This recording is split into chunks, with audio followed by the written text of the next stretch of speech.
ವಾಕ್ಯವನೆಲ್ಲ ಓದಿ ಕನ್ನಡದಿ ಓದಿಸುತ್ತ ಜನರ ವೇದಾಮತಿಗೆ ಸಾಧು ನಿಜ ಗುಣಿಗೆ ಮಣಿಯುವೆನು ಸಾಧು ನಿಜ ಗುಣಿಗೆ ಮಣಿಯುವೆನು ನಿಜವನ್ನರಿಗಿಸುವ ನಿಜ ಗುಣಿಯ ಗ್ರಂಥವನು ನಿಜವಾಗಿ ನಿಜ ಧೋರ್ಮನ ಮೊಳಗಿಸುವ ಸುಜನಕ್ಕೆ ನಿತ್ಯ ನಮಿಸುವೆನೋ ಸುಜನರಿಗೆ ನಿತ್ಯ ನಮಿಸುವೆನೋ ಬದ್ಧ ಜೀವರಿಗೆಲ್ಲ ಅದ್ವೈತ ಬೋಧಾದಿ ಸುತ್ತರನ್ನಾಗಿ ಗೈದ ಶ್ರೀ ಜಡಿಸಿದ್ದ ಸಿದ್ಧಾರೂಢರಿಗೆ ನತನಂತೆ ಸಿದ್ಧಾರೂಢರಿಗೆ ನತನಂತೆ ಬಾಳ ಬಲ ವೇದಾಂತಕ್ಕೆ ಸರಿ ಬಾಳ ಗಚ್ಚನೆ ಕೇಳುವ ತನಕ ಬಾಳ ಕೂದಲಿರ್ಪರಿ ಶಾಸ್ತ್ರವೆಂಬುವನರಿಯಲು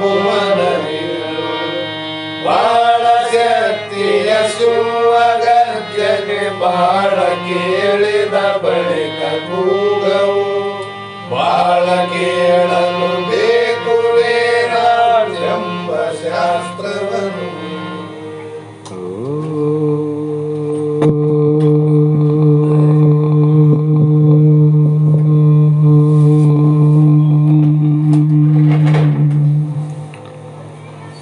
अनंत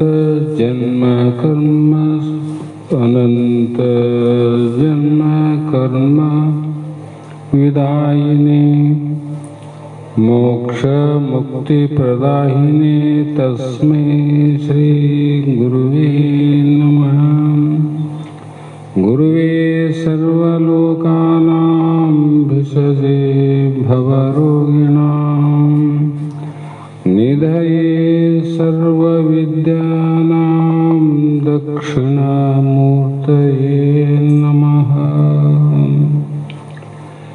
जगदादि जगद्गुरु अद्वैत सार्वभौम भक्तर मुक्तर कल्पवृक्ष कामधेनु सद्गुरु ಸಿದ್ಧಾರೂಢ ಮಹಾಸ್ವಾಮಿಗಳ ಶ್ರೀ ಪಾದ ಪದ್ಮಗಳಿಗೂ ಆರೂಢ ಜ್ಯೋತಿ ಸದ್ಗುರು ಶಿವಪುತ್ರ ಮಹಾಸ್ವಾಮಿಗಳ ಶ್ರೀ ಪಾದಗಳಿಗೂ ಶ್ರೋತ್ರಿಯ ಬ್ರಹ್ಮನಿಷ್ಠರು ಬ್ರಹ್ಮಲೀನರು ನಿಷ್ಠುರವಾದಿಗಳು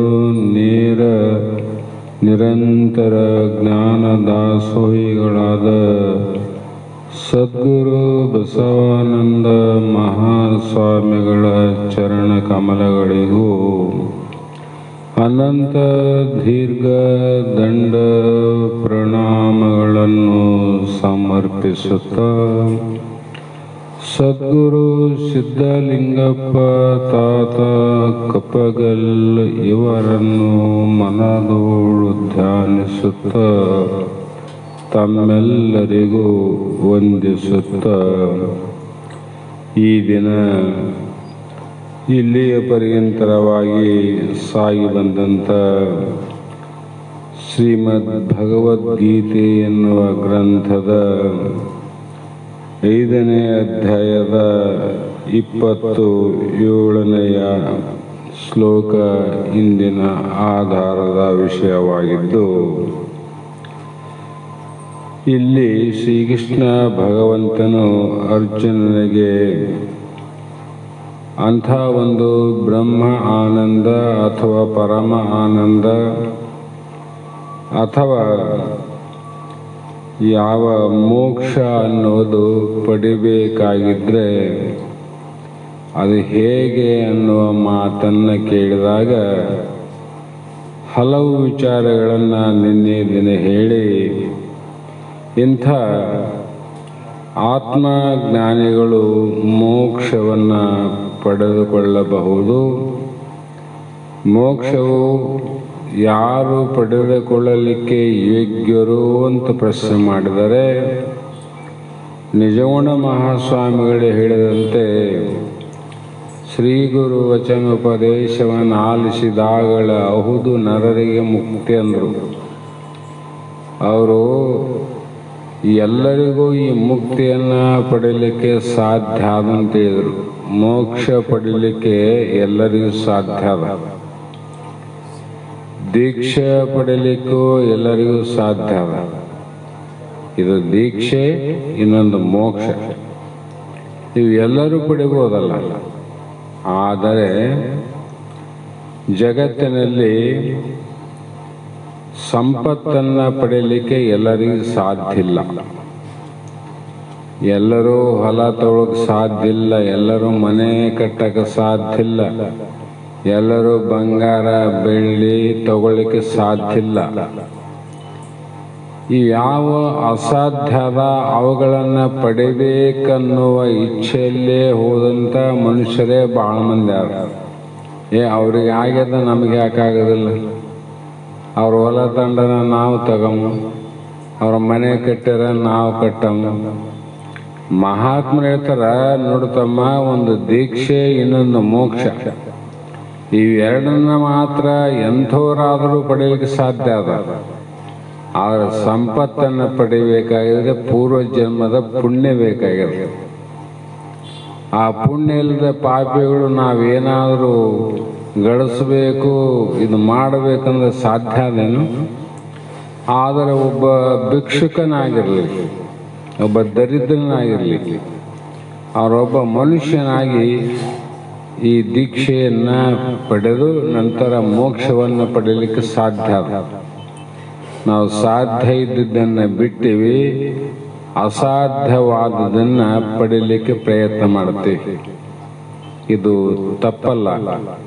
ಹಾಗಾಗಿ ಇದಕ್ಕೆ ಎಲ್ಲರೂ ಅಧಿಕಾರಿಗಳು ಅಂದರು. ಇಂಥವರು ಇಂಥವ್ರಂತಲ್ಲ, ಎಲ್ಲರ ಸಿದ್ಧವಾದ ಹಕ್ಕು.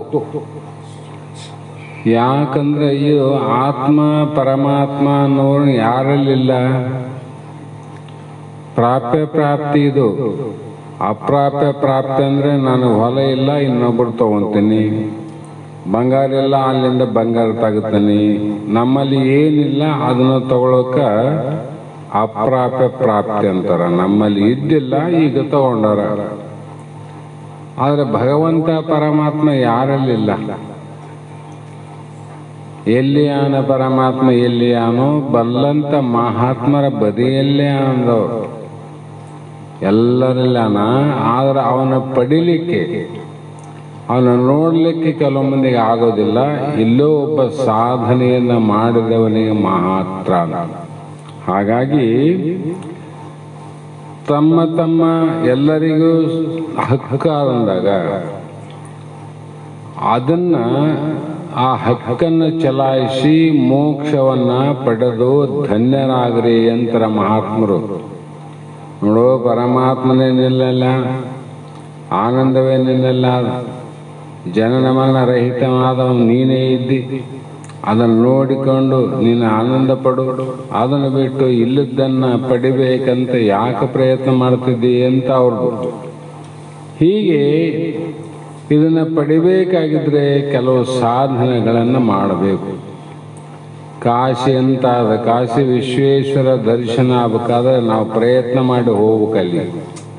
ಅಂದಾಗ ದರ್ಶನ ಭಾಗ್ಯ ಸಿಗ್ತದೆ. ಇವೆಲ್ಲವೂ ದೂರ ದೂರ ಇರುವಂಥ ಕಾಶಿ ಕ್ಷೇತ್ರಗಳು ಹೋಗಿ ಬರಬೇಕು.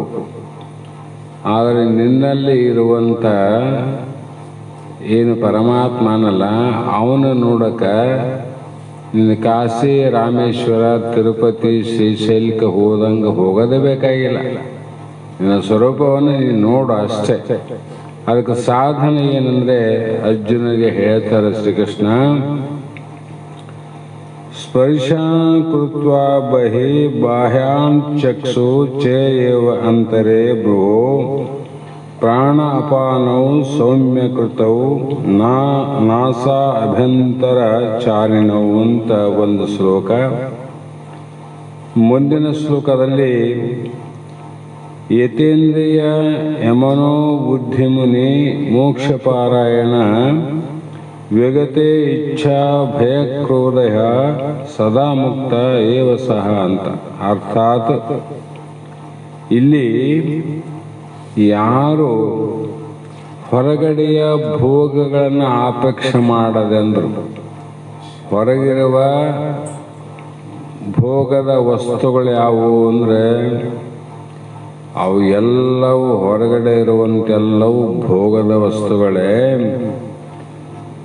ಅವು ಎದರಿಂದ ಕೂಡ್ಯವ ಭೋಗದ ವಸ್ತುಗಳು? ಒಂದು ಶಬ್ದದಿಂದಿರಬಹುದು, ಇನ್ನೊಂದು ಸ್ಪರ್ಶ, ರೂಪ, ರಸ, ಗಂಧ, ಇವೇ 5 ವಸ್ತುಗಳು.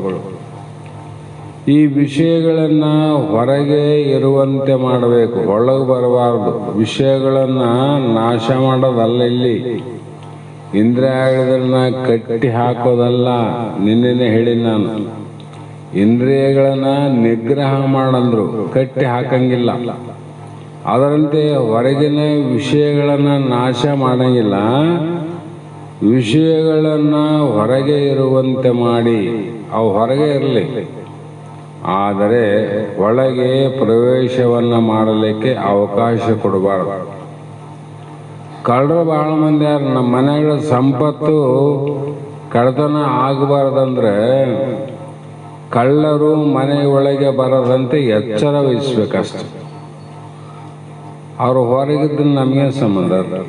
ಊರು ತುಂಬ ತಿರುಗಾಡಲಿ, ಮನೆ ತಿರುಗಾಡಲಿ, ಮನೆ ಒಳಗೆ ಬರಲಾರ್ದಂಗೆ ನೋಡ್ಕೊಂಡ್ರೆ ಸಾಕು, ನಮ್ಮ ಸಂಪತ್ತು ನಮ್ಮಲ್ಲೇ ಇರ್ತದ, ಅದು ಯಾವತ್ತೂ ಕಳೆದು ಹೋಗಲ್ಲ. ಅದರಂತೆ ಹೊರಗಿನ ವಿಷಯಗಳೇನವ ಒಳಗೆ ಇರುವಂಥ ನಮ್ಮ ಸಂಪತ್ತಾದಲ್ಲ. ಯಾವುದು ನಮ್ಮ ಸಂಪತ್ತು? ನಿನ್ನದೆಂಬುದು ಜ್ಞಾನ ರತ್ನ ನೋಡ ಅಂತ ಪ್ರಭುದೇವರು ಹೇಳ್ಯಾರ. ನಮ್ದು ಯಾವುದು? ಜ್ಞಾನ ರತ್ನ. ಆ ರತ್ನವನ್ನ ಇವರು ಕದಿಬಾರ್ದು ಅಂದ್ರೆ ಇವರು ನಮ್ಮ ಒಳಗೆ ಬರಬಾರ್ದು, ಅಷ್ಟೇ ಇದಕ್ಕೆ ಉತ್ತರ. ನಮ್ಮ ಒಳಗೆ ಬಂದ್ರು ನೀನೇ ಬಿಡಂಗಿಲ್ಲ. ಅವರು ಇದ್ದದ್ದೆಲ್ಲ ಏನದ ಆ ರತ್ನದ ಬೆಲೆ ಅಂದರೆ ಪರಮಾನಂದ. ಯಾವ ವಿಷಯ ಇಲ್ಲದೆ ನಿರ್ವಿಷಯದಲ್ಲಿ ಆಗ್ತಕ್ಕಂಥ ತೋರುವಂಥ ಆನಂದವೇ ಜ್ಞಾನರತ್ನ. ಈ ಅಂಗಡಿಯಲ್ಲಿ ರತ್ನದ ವ್ಯಾಪಾರಿ ಇದ್ರೂ ಕೂಡ ಅವನಿಗೆ ದುಃಖನೇ ಆದವಿನ ಆನಂದಿಲ್ಲ.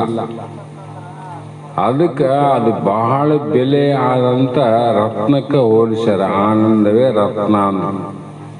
ಆದರೆ ರತ್ನಕ್ಕೆ ಇಲ್ಲದಷ್ಟು ಬೆಲೆ ಆನಂದ ನಮ್ಮ ಸ್ವರೂಪ ಅದ. ಹಾಗಾಗಿ ನಾವೇನು ಮಾಡಬೇಕು ಅಂದರೆ ದೃಷ್ಟಿಯನ್ನು ಭ್ರೂ ಮಧ್ಯದಲ್ಲಿ ನಿಲ್ಲಿಸಿ, ನಮ್ಮ ದೃಷ್ಟಿ ವಿಷಯಾದಿಗಳಲ್ಲಿ ನೋಡೋದು ಬಿಡಬೇಕು, ಭ್ರೂ ಮಧ್ಯದಲ್ಲಿ ನಿಲ್ಲಿಸುವಂಥ ಸಾಧನ ಮಾಡಂದ್ರು ಅವರು. ನಿಲ್ಲಿಸು. ಅದು ಹೇಗೆ ನಿಲ್ಲಿಸು ಅಂದರೆ ಸಾಧನೆಯಿಂದ ನಿಲ್ಲಿಸ್ಬೇಕಷ್ಟೆ. ಸಾಧನೆ. ಕಳ್ಳರ ಮನೆಗೆ ಬರಬಾರ್ದಂದ್ರೆ ಅವನ್ನ ಕಾಯ್ತಂತ ಕೂಡೋದಲ್ಲ, ಹೊರಗಡೆ ಶಬ್ದ ಮಾಡೋದು, ಸೀಟಿ ಊದೋದು, ಇಷ್ಟು ಲೈಟ್ ಹಾಕೋದು ಮಾಡ್ತಾರಿಲ್ಲ, ಅವ ಕಳ್ಳರಂತರ ಇಲ್ಲಿ ಯಾರೋ ಆರಪ್ಪ, ಅದಕ್ಕೆ ಇಲ್ಲಿ ಕಳ್ಳತನ ಮಾಡೋದು ಬೇಡ, ಎಚ್ಚರ ಆದಂತ ಬೇರೆ ಕಡೆ ಹೋಗ್ತಾರೆ. ಅದರಂತೆ ಇಲ್ಲಿ ಕೂಡ ನಾವೇನು ಮಾಡಬೇಕು? ನಾಸಿಕಾಪುಟದಲ್ಲಿ ಸಂಚರಿಸುವ ಪ್ರಾಣವಾಯು ಅಂದ್ರು. ಈ ನಾಸಿಕ ಅಂದ್ರೆ ಇವು ಇಲ್ಲಿ ಸಂಚಾರ ಮಾಡ್ತದೆ. ಇದು ರೇಚಕ, ಪೂರಕ, ಕುಂಭಕ ಅಂತ 3 ಪ್ರಕಾರ. ಉಸಿರು ಹಿಡಿಯುವುದು, ಹಿಡಿದ ಮೇಲೆ ತಡೆಯುವುದು, ತಡೆದದ್ದನ್ನು ಸಮಾನವಾಗಿ ಬಿಡೋದು. ಅದು ಹೆಂಗಂದ್ರೆ ಯೋಗ ಸಾಧನೆಯಿಂದ, ಯೋಗ ಗೊತ್ತಿದ್ದವ್ರ ಕಡೆಯಿಂದ ಅದು ಮಾಡಕ್ಕೆ ಹೋಗ್ಬೇಕು. ಜ್ಞಾನದವರು ಇದು ಮಾಡೋ ಅವಶ್ಯಕತೆ ಇಲ್ಲ. ಜ್ಞಾನಕ್ಕೆ ಮಾಡೋ ಅವಶ್ಯಕತೆ ಇಲ್ಲ. ಸಾಧನ ಏನು ಗೊತ್ತಿಲ್ಲದವರು ಮನಸ್ಸು ಸಾಧನೆ ಹೇಳಿದ್ರು. ವಾಯುಗಳನ್ನು ಸಮ ಮಾಡಿ ಎಷ್ಟು ಒಳಗೆ ತಾಣ್ತೀವಿ ಅಷ್ಟೊತ್ತೇ ನಿಲ್ಲಿಸ್ಬೇಕು, ಅಷ್ಟೇ ಹೊರಬಿಡ್ಬೇಕು. ಇದಕ್ಕೆ ರೇಚಕ, ಪೂರಕ, ಕುಂಭಕ ಅಂತೇಳಿ ಮತ್ತೆ ಇವುಗಳ ಜೊತೆಗೆ ಇಂದ್ರಿಯ ಮನೋಬುದ್ಧಿಗಳನ್ನು ನಿಗ್ರಹಿಸಿ ಇವುಗಳ ಜೊತೆಗೆ ಮನಸ್ಸು ಕೂಡ ವಾಯುವಿನ ಜೊತೆಗೆ ಹೋಗ್ಬೇಕು, ಅದನ್ನು ನಿಲ್ಲಬೇಕು, ಅದು ಮತ್ತೆ ಹೊರಗೆ ಹೋಗ್ಬೇಕು. ನೋಡಿ, ಇಷ್ಟೇ ಮನಸ್ಸಿನ ಕೆಲಸ ಆಗಬೇಕು. ಈ ರೀತಿ ಮಾಡಿದಾಗ ನಮ್ಮ ಹಲವು ಇಚ್ಛಾ, ಪ್ರಯತ್ನ, ಕ್ರೋಧಾದಿಗಳೆಲ್ಲವೂ ನಾಶವಾಗಿ ಮೋಕ್ಷ ಆಸಕ್ತನಾಗಿ ಆತ್ಮ ಅನುಸಂಧಾನ ಸದಾ ಇರುವನು, ಅವನೇ ಮುಕ್ತನು. ಯಾರು ನಿತ್ಯ ನಿತ್ಯ ಶ್ರವಣದಲ್ಲಿ, ನಿತ್ಯ ನಿತ್ಯ ಶಿವ ಧ್ಯಾನದಲ್ಲಿ, ನಿತ್ಯ ನಿತ್ಯ ಗುರುಗಳ ಉಪದೇಶ ವಾಕ್ಯದಲ್ಲಿ ಯಾರಿಗೂ ಬಹಳಷ್ಟು ವಿಚಾರ ಮಾಡ್ತಾರ, ಅವ್ರಿಗೆ ಮೋಕ್ಷ ಅನ್ನುವುದು ಇವತ್ತಿಲ್ಲ ನಾಳೆ ಆಗೇ ಆಗ್ತದೆ, ಆಗಲೇಬೇಕದು. ಈ ರೀತಿ ಅವು ಒಳಗ ಹೇಗೆ ಪ್ರವೇಶ ಮಾಡ್ತಾವ ಅಂತಂದ್ರೆ ಬಹಳ ವಿಚಿತ್ರ ಅದ. ಅಂತಃಕರಣ ವಿಷಯಾಕಾರವಾದರೆ ಅವು ಒಳಗೆ ಪ್ರವೇಶಿಸಿದವೆಂದು ತಿಳಿಯಬೇಕು. ಅದಕ್ಕೆ ಒಬ್ಬ ಮಹಾತ್ಮರು ಶರೀಫರು ಕೂಡ ಒಂದು ಪದ್ಯದಲ್ಲಿ ಹೇಳಿರಬೇಕು, 6 ಮೂರನ್ನು ಕಟ್ಟಿ ಮೇಲಕ್ಕೆ ಏರಿದವನೇ ಗಟ್ಟಿ ಎಂದರು. 6 ಮತ್ತು 3 ಇವನ್ನ ಕಟ್ಟಿ ಹಾಕಿ ಮೇಲಕ್ಕೆ ಏರಿದವನೇ ಗಟ್ಟಿ, ಅವನೇ ಮುಕ್ತ ಆತನು. ಬಹಳ ಜನ ಅವನ ವಿಚಾರ ಮಾಡಲಿ ಕಾಮ, ಕ್ರೋಧ, ಲೋಭ, ಮೋಹ, ಮದ, ಮತ್ಸರ ಅನ್ನೋದು 6, ಸತ್ವ, ರಜ, ತಮ ಅನ್ನುವಂಥ 3 ಗುಣ. ಅವಾರು ಇವು 3 ಕಟ್ಟಬೇಕಂತ ವಿಚಾರ ಮಾಡ್ತಾರೆ. ಆದರೆ ಅದು ವಿಚಾರ ಸಮಂಜಸ ಅಲ್ಲ ಏನು ಅಂತ ಬಲ್ಲವರು ವಿಚಾರ ಮಾಡ್ತಾರೆ. ಇಲ್ಲಿ 6 ಮತ್ತು 3 ದೇಹೆ ನವರಂಧ್ರಪುರೆ ಅಂತ 9 ಬಾಗಿಲವೆಲ್ಲರಿಗೂ, ಎಲ್ಲರಿಗೂ 9 ಆಗಿಲ್ಲ. ಇವೆರಡು, ಕಿವಿ 2, ಕಣ್ಣು 2, ಬಾಯಿ 1, 2 ಮಲಮೂತ್ರ ಹೋಗುವು, 9 ದ್ವಾರ. ಭಗವಂತ ಹೆಂಗ ಸೃಷ್ಟಿ ಮಾಡ್ಯಾನಂದ್ರೆ ಬಾಗಿಲಿ ಕದ ಇಟ್ಟನ, ಮುಚ್ಚಕ ಡೋರೆ ಇಟ್ಟಿಲ್ಲ. ಅವ ಮುಚ್ಚಕ ಇಟ್ಟನ ಹೆಂಗ್ ಚಂದ ಮಾಡಿರ್ಬೇಕಂತ. ಇವುಗಳನ್ನ ಬಡನ ಮುಚ್ಚಿದ್ರೆ ಏನಾಗ್ತಿತ್ತು ಗತಿ?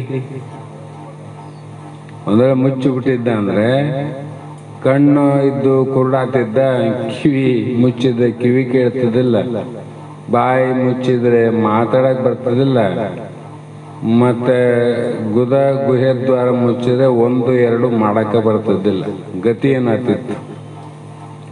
ಆದ್ರೆ ಮುಚ್ಚೆ ಅಂತ ಹೇಳಿದ್ರಂದ್ರೆ ಏನ್ ಅರ್ಥ ಮಾಡ್ತಾರೆ ಅಲ್ಲಿ? ಮುಚ್ಚೆ ಅಂದ್ರೆ ಅವು ಒಳಗ ಹೋಗಲಾರ್ದಂಗ ತಡಿ ಅಂತ. ಬಾಗಿಲೇ ಇಲ್ಲಲ್ಲ, ಕದ ಇದ್ರೆ ಮುಚ್ಚಕ್ ಬರ್ತಿತ್ತು. ಅದಕ್ಕಾಗಿ ಕಳ್ಳ ಮನೆಯಲ್ಲಿ ಪ್ರವೇಶ ಮಾಡಬೇಕಾದ್ರೆ ಬಾಗಿಲಿರ್ತದ, ಇಂದ ಅದಕ್ಕೆ ಭಾಳ ಭದ್ರವಾಗಿರ್ತದ. ಅವರು ಅದನ್ನು ತೆರೆದು ಮುರಿದು ಮನೆ ಒಳಗೆ ಬರ್ಬೇಕಾಗ್ತದ. ಆದರೆ ವಿಷಯಾದಿಗಳು ಕುಲ್ಲನೆ ಆದ್ಮೇಲೆ ಯಾವ ಬೇಕಾವ ಪ್ರವೇಶ ಮಾಡ್ತಾವ, ಅದಕ್ಕೆ ಎಚ್ಚರ ಅಂದ್ರು ಅವರು. ಕುಲ್ಲಾವಿಲ್ಲಿವು. ಅದಕ್ಕೆ ಯಾವಾಗ ಬೇಕ ಅವು ಪ್ರವೇಶ ಮಾಡ್ತಾವ ನೋಡು. ಏನ ಬಹಳ ತಡದೇನಿ ಹಿಡ್ದನಿ ಬಿಟ್ಟಿನಿ ಅಂತ ಕುಂತಿ ನಿನ್ನಂತ ಮೂರ್ಖ ಆಗಲ್ಲ. ಯಾವ ಬೇಕಾವ ಪ್ರವೇಶ ಮಾಡ್ತಾವ. ಆದುದರಿಂದ ಅಂತಃಕರಣವನ್ನು ಸದಾ ಬ್ರಹ್ಮಾಕಾರವಾಗಿ ಮಾಡಿಕೊಂಡು ಯಾವಾಗಲೂ ನಮ್ಮ ಅಂತಃಕರಣ, ಮನ, ಬುದ್ಧಿ, ಚಿತ್ತ ಇವೆಲ್ಲ ಆತ್ಮಾಕಾರ ಆಗ್ಬೇಕಂತ, ಬ್ರಹ್ಮಾಕಾರ ಆಗ್ಬೇಕು, ಪರಮಾತ್ಮನ ಆಕಾರ ಆಗ್ಬೇಕಂತ. ಆದಾಗ ಏನಾಗ್ತಂದ್ರೆ ವಿಷಯಾಕಾರ ಆಗದಂತೆ ನೋಡಿಕೊಳ್ಳಬೇಕು. ಆತ್ಮಾಕಾರನ ಆಗ್ಬೇಕು, ವಿಷಯದ ಆಕಾರ ಆಗ್ಬೇಕು. ಅದಕ್ಕೆ ಗಾಂಧಿಯವರು ಕೂಡ 3 ಕೋತಿಗಳಿಗೆ 3 ರೀತಿಯ ನೋಡ್ರಿ. ಒಂದು ಕಿವಿ ಮುಚ್ಚದ, ಇನ್ನೊಂದು ಕಣ್ಣು ಮುಚ್ಚದ, ಮತ್ತೊಂದು ಬಾಯಿ ಮುಚ್ಚದ. ಅವು ಗಾಂಧಿ ಯಾವಾಗಲೂ ತನ್ನ ಟೇಬಲ್ ಮೇಲೆ 3 ಇರಬೇಕಂತವು. ಅಂದ್ರೆ ಏನು, ಹೊರಗಿನೂ ಒಳಗೆ ಬರಬಾರ್ದಂತ.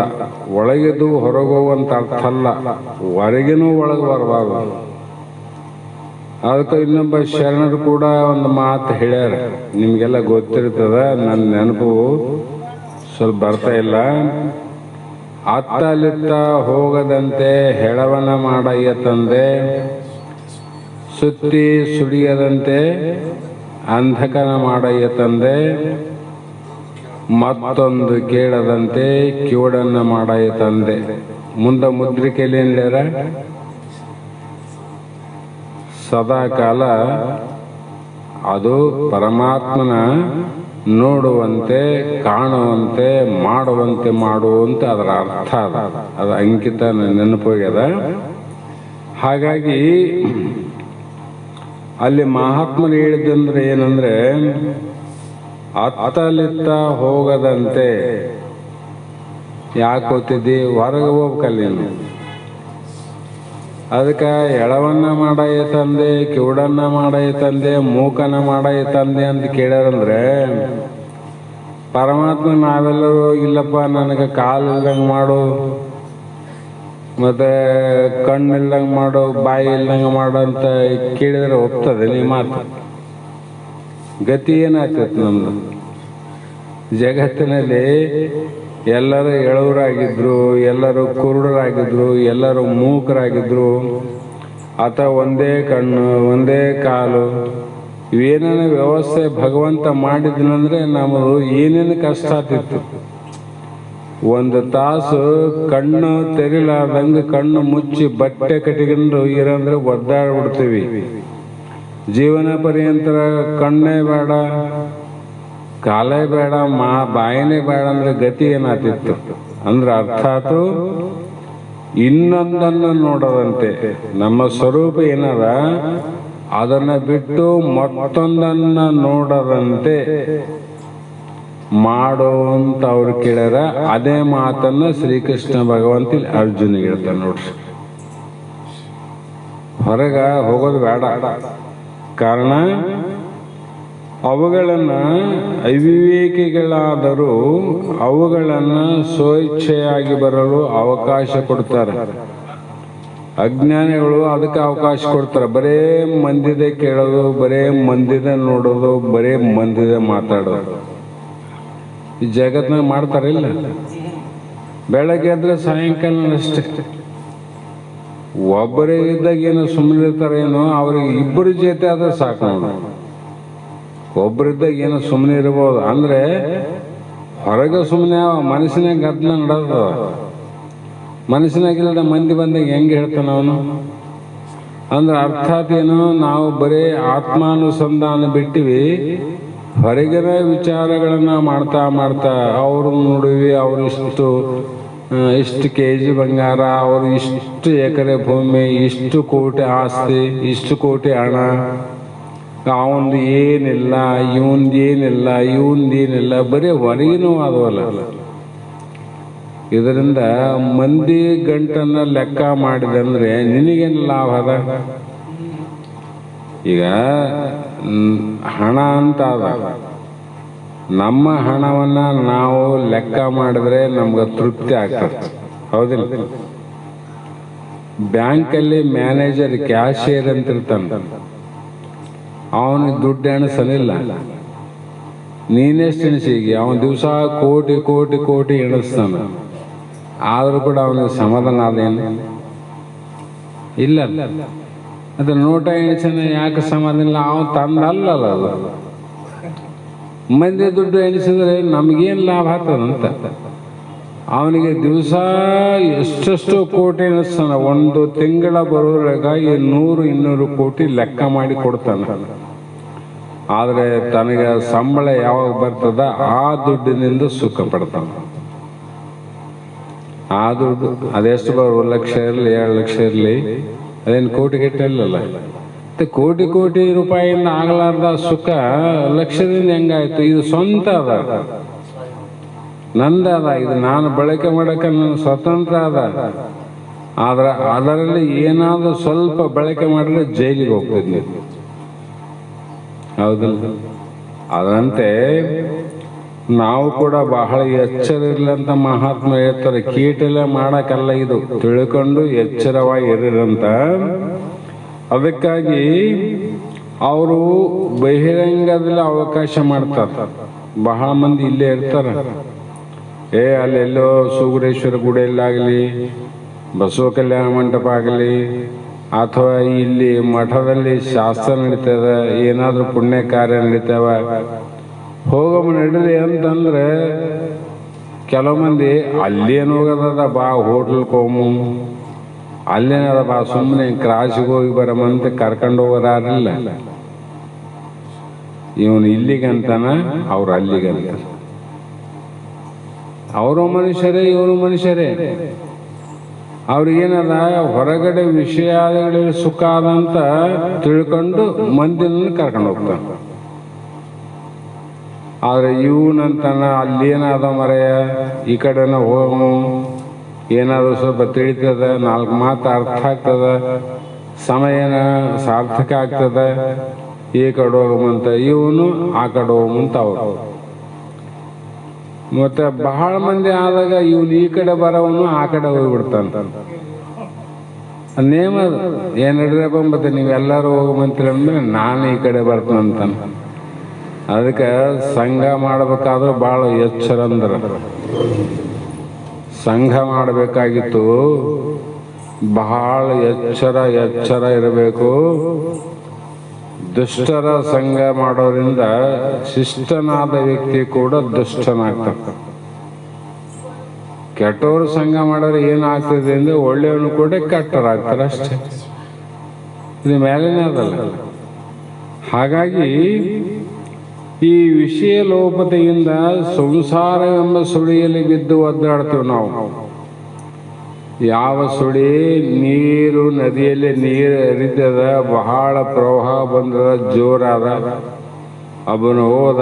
ನೀರಲ್ಲಿ ಹೋದಾಗ ಏನಾಗೋದಿಲ್ಲ, ಮನುಷ್ಯನಿಗೆ ಅಪಾಯ ಆಗೋದಿಲ್ಲ. ಸುಳಿಯಲ್ಲಿ ಸಿಕ್ಕಿಲ್ಲ, ಅವನು ಬದುಕಂಗಿಲ್ಲ. ನೀರಿನಾಗ ಬಿದ್ದು ಸಾಯ್ತಾರಂತೀವಲ್ಲ, ತಪ್ಪು. ನೀರಿನಾಗ ಬಿದ್ದು ಸಾಯೋದಿಲ್ಲ, ಸುಳಿಯಲ್ಲಿ ಯಾವಾಗ ಸಿಗ್ತಾನೋ ಉಳಿಯಂಗಿಲ್ಲ. ಇದು ಕೂಡ ಹಂಗೆ ಅದ ನೋಡು. ವಿಷಯಗಳೆಂಬವು ಏನವ, ಸುಳಿ ಇದ್ದಂಗ. ಇದ್ರಾಗ ಸಿಗಬಿದ್ದ ಜೀವ ಅಂದ್ರೆ ಅವನು ಒದ್ದಾಡಿ ಅಲ್ಲೇ ದುಃಖಪಟ್ಟು ಸತ್ತ ಹೋಗ್ತಾನ. ಅಷ್ಟು ಸೂಕ್ಷ್ಮ ಅವ. ಅದಕ್ಕಾಗಿ ಈ ಸಂಸಾರ ಎಂಬ ಸುಳಿಯಲ್ಲಿ ಬಿದ್ದು ದುಃಖ ಪಡೋದಕ್ಕಿಂತ ವಿವೇಕಿಯ ಇಂದ್ರಿಯ ದ್ವಾರಗಳಲ್ಲೂ ಮನೋದ್ವಾರಗಳಲ್ಲೂ ಇದ್ದು ಒಳಗೆ ವಿಷಯಗಳು ಬರದಂತೆ ದ್ವಾರಗಳನ್ನು ರಕ್ಷಿಸುತ್ತಾನೆ. ನಾ ಮೊದಲೇ ಹೇಳಿಲ್ಲ, ಕಳ್ಳರ ಮನೆಗೆ ಬರ್ಲಾರ್ದಂಗ ಅವನು ಎಚ್ಚರ ವಹಿಸಲಿಲ್ಲ. ಯಾರು ಕಳ್ಳರು ಆರ ಮನೆ ದೋಸ್ತಾರ ಅಂತ ಗೊತ್ತಿದ್ದವನು ಗಪ್ಪನ ಒದಗಡೆ ಮಕ್ಕಂತಾನೇನು, ಎಚ್ಚರತನ ಕಾಯ್ತಿರ್ತಾನ. ಅದಂದ್ರೆ ವಿವೇಕ ಪುರುಷ ನಮ್ಮನ್ನು ಅಧೋಗತಿಗೆ ಹಾಕಿ ದುಃಖ ಕೊಡ್ತಾವಂತ ಗೊತ್ತಿದ್ರೆ ವಿಷಯಾದಿಗಳನ್ನ ಒಳಗೆ ಬರಲಾರ್ದಂಗ ವಿವೇಕ ದ್ವಾರ ಅಂದ್ರು. ವಿವೇಕ ದ್ವಾರ ಹೌದು. ಏನು ವಿವೇಕ ದ್ವಾರ? ಒಬ್ಬ ಸ್ತ್ರೀ ಇರ್ತಾಳ, ಒಬ್ಬ ಪುರುಷ ಇರ್ತಾರ, ಅನನ್ಯ ಪ್ರೇಮ. ಆ ಹೆಂಡತಿ ಹೇಳ್ತಾಳ, ಇಲ್ರಿ ಎಲ್ಲರ ಮನೆಯಲ್ಲಿ ಇಷ್ಟು ಬಂಗಾರ ತಂದಾರ, ಅದು ತಂದಾರ, ಇದು ತಂದಾರ, ಇಷ್ಟು ದಿನ ಆಯ್ತು ನನಗೇನು ತಂದಿಲ್ಲ, ನನಗೂ ಬಂಗಾರ ಬೇಕಂತ ಹಠ ಇಡಲ್ಲ ಅಂತ ಹಠ ಮಾಡಿದ. ಅವ್ರು ತಂದ್ರು ತರಲಿ ಬಿಡು, ನಮ್ಮಲ್ಲಿ ದೇವ್ರು ಕೊಟ್ಟಾಗ ತರೋಣ. ನಾವೇನು ಅದು ಬಂಗಾರ ಇದ್ರೆ ಬದುಕ್ತೀವಿ, ಬಂಗಾರ ಇಲ್ಲಂದ್ರೆ ಬದುಕೇನು ಸಾಗೋದಿಲ್ಲೇನು? ಅದನ್ನ ಯಾಕೆ ಇಚ್ಛೆ ಮಾಡ್ತಿದ್ದಿ? ಅದ್ರ ಏನಂತದ ಅದಂತ ಆ ಕೇಳಿದ್ಲು. ಇಲ್ಲ, ಸಾಧ್ಯ ಇಲ್ಲ. ಅದರಲ್ಲಿ ಏನಿಲ್ಲ ಅಂದ್ರೆ ಇಷ್ಟು ಲೋಕದ ಜನರು ಹುಚ್ಚರೇನೋ ಇಷ್ಟು ಬಂಗಾರ ತಗೊಂತಾರ, ಕೊರಳಲ್ಲಿ ಹಾಕ್ಯಂತಾರ, ಎಷ್ಟು ಖುಷಿಯಿಂದ ಹೋಗ್ತಾರ. ನೀನು ಕೊಡ್ಸಕ್ಕೆ ಆಗ್ಲಾರ್ದ ನೆಪ ಹೇಳ್ತಿದ್ದಿ ಅಂದ ಆಕಿ. ಅವಾಗ ಆಯ್ತು ಬಿಡು ಅಂತ ಕಷ್ಟಪಟ್ಟು ಏನು ಮಾಡಿದಂದ್ರೆ ಆಕೆಗೆ ಎಷ್ಟು ಬಂಗಾರ ತಂದ. ನೋಡು, ನಿನ್ನ ಒತ್ತಾಯಕ್ಕಾಗಿ ನಾನು ಕಷ್ಟಪಟ್ಟು ಇಷ್ಟೆಲ್ಲ ಬಂಗಾರ ತಂದೀನಿ ಅಂತ ಹೇಳಿದ್ರು. ಆವಾಗ ಕೆಂದು ಭಾಳ ಖುಷಿ ಆಯ್ತಂದು. ಎರಡನೇ ದಿನ ಭಾಳ ದಿನ ಎಲ್ಲ ಬಂಗಾರ ಹಾಕಿಕೊಂಡರ ಮಧ್ಯದಲ್ಲಿ ಬರೀ ಕೊರಳಲ್ಲಿರುವಂತಕ್ಕಿಗೆ ಬಂಗಾರ ಸಿಕ್ಕಾಗ ಏನಾಯ್ತಂದ್ರೆ ಮುಂಜಾನೆ ಎದ್ಲು, ಸ್ನಾನ ಮಾಡಿದ್ಲು, ರೆಡಿ ಆದ್ಲು, ಬಂಗಾರ ಹಾಕೊಂಡ್ಲು, ಮಂದಿ ತೋರಿಸ್ಬೇಕಲ್ಲ. ಅವ್ರಿಗೆ ತೋರ್ಸಮ್, ಇವ್ರಿಗೆ ತೋರ್ಸಮ್ ಅಂತ ತೋರ್ಸಂತ ಹೋದ್ಲು. ನಾವು ಬಂಗಾರ ತಾಂಡಿವಿ ನೋಡು ಅಂತ. ಅವ್ರು ಆಯ್ತು ಭಾಳ ಚಲೋ ಆಯ್ತು ಅಂತ ಕೆಲವು ಮಂದಿ ಅಂದರು. ಮತ್ತು ಏನಾದ್ರು ಅಂಬೋರಿ ಅಲ್ಲಿ ಹಾಗೆ ಸಮಾಧಾನ ಆಗಲಿಲ್ಲ. ಇಲ್ಲಿ ಬಿಟ್ಟು ಮತ್ತೆ ಇನ್ನೊಂದು ಭಾಳ ದೂರ ಇರ್ತಕ್ಕಂಥ ಒಂದು ಮನೆ ಇತ್ತು. ಆಯಮ್ಮ ಭಾಳ ಸಲ ಹೇಳ್ತಿದ್ಲು, ಏನು ಇಷ್ಟು ಕೂಡಿ ಬಂಗಾರ ತಗೊಳಕ್ಕಾಗಲ್ಲೇನು, ನಿನ್ನ ಗಂಡಿಗೆ ಹೇಳಕ್ ಬರಂಗಿಲ್ಲೇನು ಅಂತಿದ್ಲು. ಆಕೆಗೆ ತೋರಿಸಿ ಬರಮಂತ ಊರು ಬಿಟ್ಟು ಆ ಕಡೆ ಹೊಂಟಲು ನೋಡ್ರಿ. ಅಲ್ಲಿ ಹೋಗೋದ್ರೊಳಗೆ ದಾರಿ ಸ್ವಲ್ಪ ಇದಿತ್ತು. ಮಧ್ಯದಲ್ಲಿ ಒಂದಿಬ್ರು ಕಾಳ್ರು ಕುಂತಿದ್ರು. ಕಾಳ್ರು ಇದ್ರು ಅವ್ರದ್ದು ಕೆಲಸ ಇಷ್ಟೇ, ಆ ದಾರಿಗೆ ಯಾರು ಬರ್ತಾರೆ ಹೋಗ್ತಾರೆ, ಸಿಕ್ಕವ್ರನ್ನ ಕಳ್ತನ ಮಾಡೋದು, ಬರಿಗೆಯಲ್ಲಿ ಕಳ್ಸೋದು. ಈಕೆ ನೋಡಿದ್ರು ತೆಗಿಯಂದ್ರು. ಏನ್ ತೆಗಿಬೇಕಂದ್ರು, ಕೊಳ್ಳಾಗ ಏನಾರ ಅದನ್ನ ತೆಗಿಯಂದ್ರು. ಏನ್ ನಾವು ತೆಗಿಯಂಗಿಲ್ಲ, ನನ್ನ ಗಂಡ ತಂದನ, ಇನ್ನು ನಿನ್ನೆ ತಂದೀವಿ ನಾವು ಬಂಗಾರ, ಕೊಡಂಗಿಲ್ಲ ಅಂದ್ರು. ತೆಗಿಲಿಲ್ಲ ಅಂದ್ರೆ ನೀವು ಉಳಿಯಂಗಿಲ್ಲ ಅಂದ್ರ ಅವರು. ಬಂಗಾರ ತೆಗಿಲಿಲ್ಲ, ನೀವು ಉಳಿಯಂಗಿಲ್ಲ. ಎರಡರಾಗ ಒಂದು ನಿರ್ಧಾರ ಮಾಡೋಣ. ಆವಾಗ ಮತ್ತೆ ಸಾವಿಗೆ ಯಾರು ಸಾಯ್ತಾರೆ ಹೇಳಿ.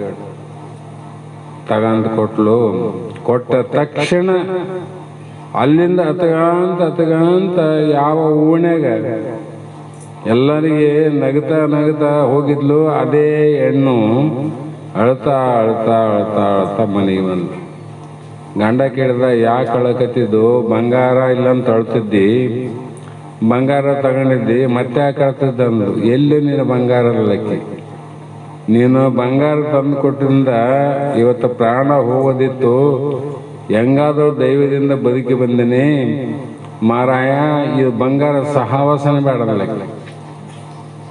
ಆಕಿ ಏನು ಸುಖ ಆಯ್ತೇನ್ರಿ?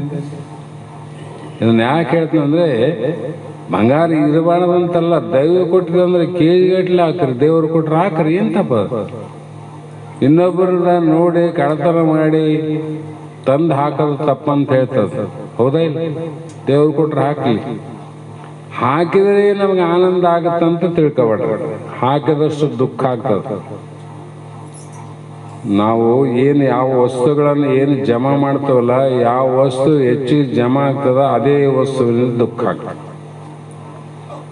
ಸಾಮಾನ್ಯವಾಗಿ ಸರ್ಕಾರದವರು ಈಗ 4 ಮಂದಿ ಅಧಿಕಾರಿಗಳು ಸಂಪತ್ತಿಗಂತ ಹೇಳಿ ನಿಂತ್ಕೊಂಡ್ರು.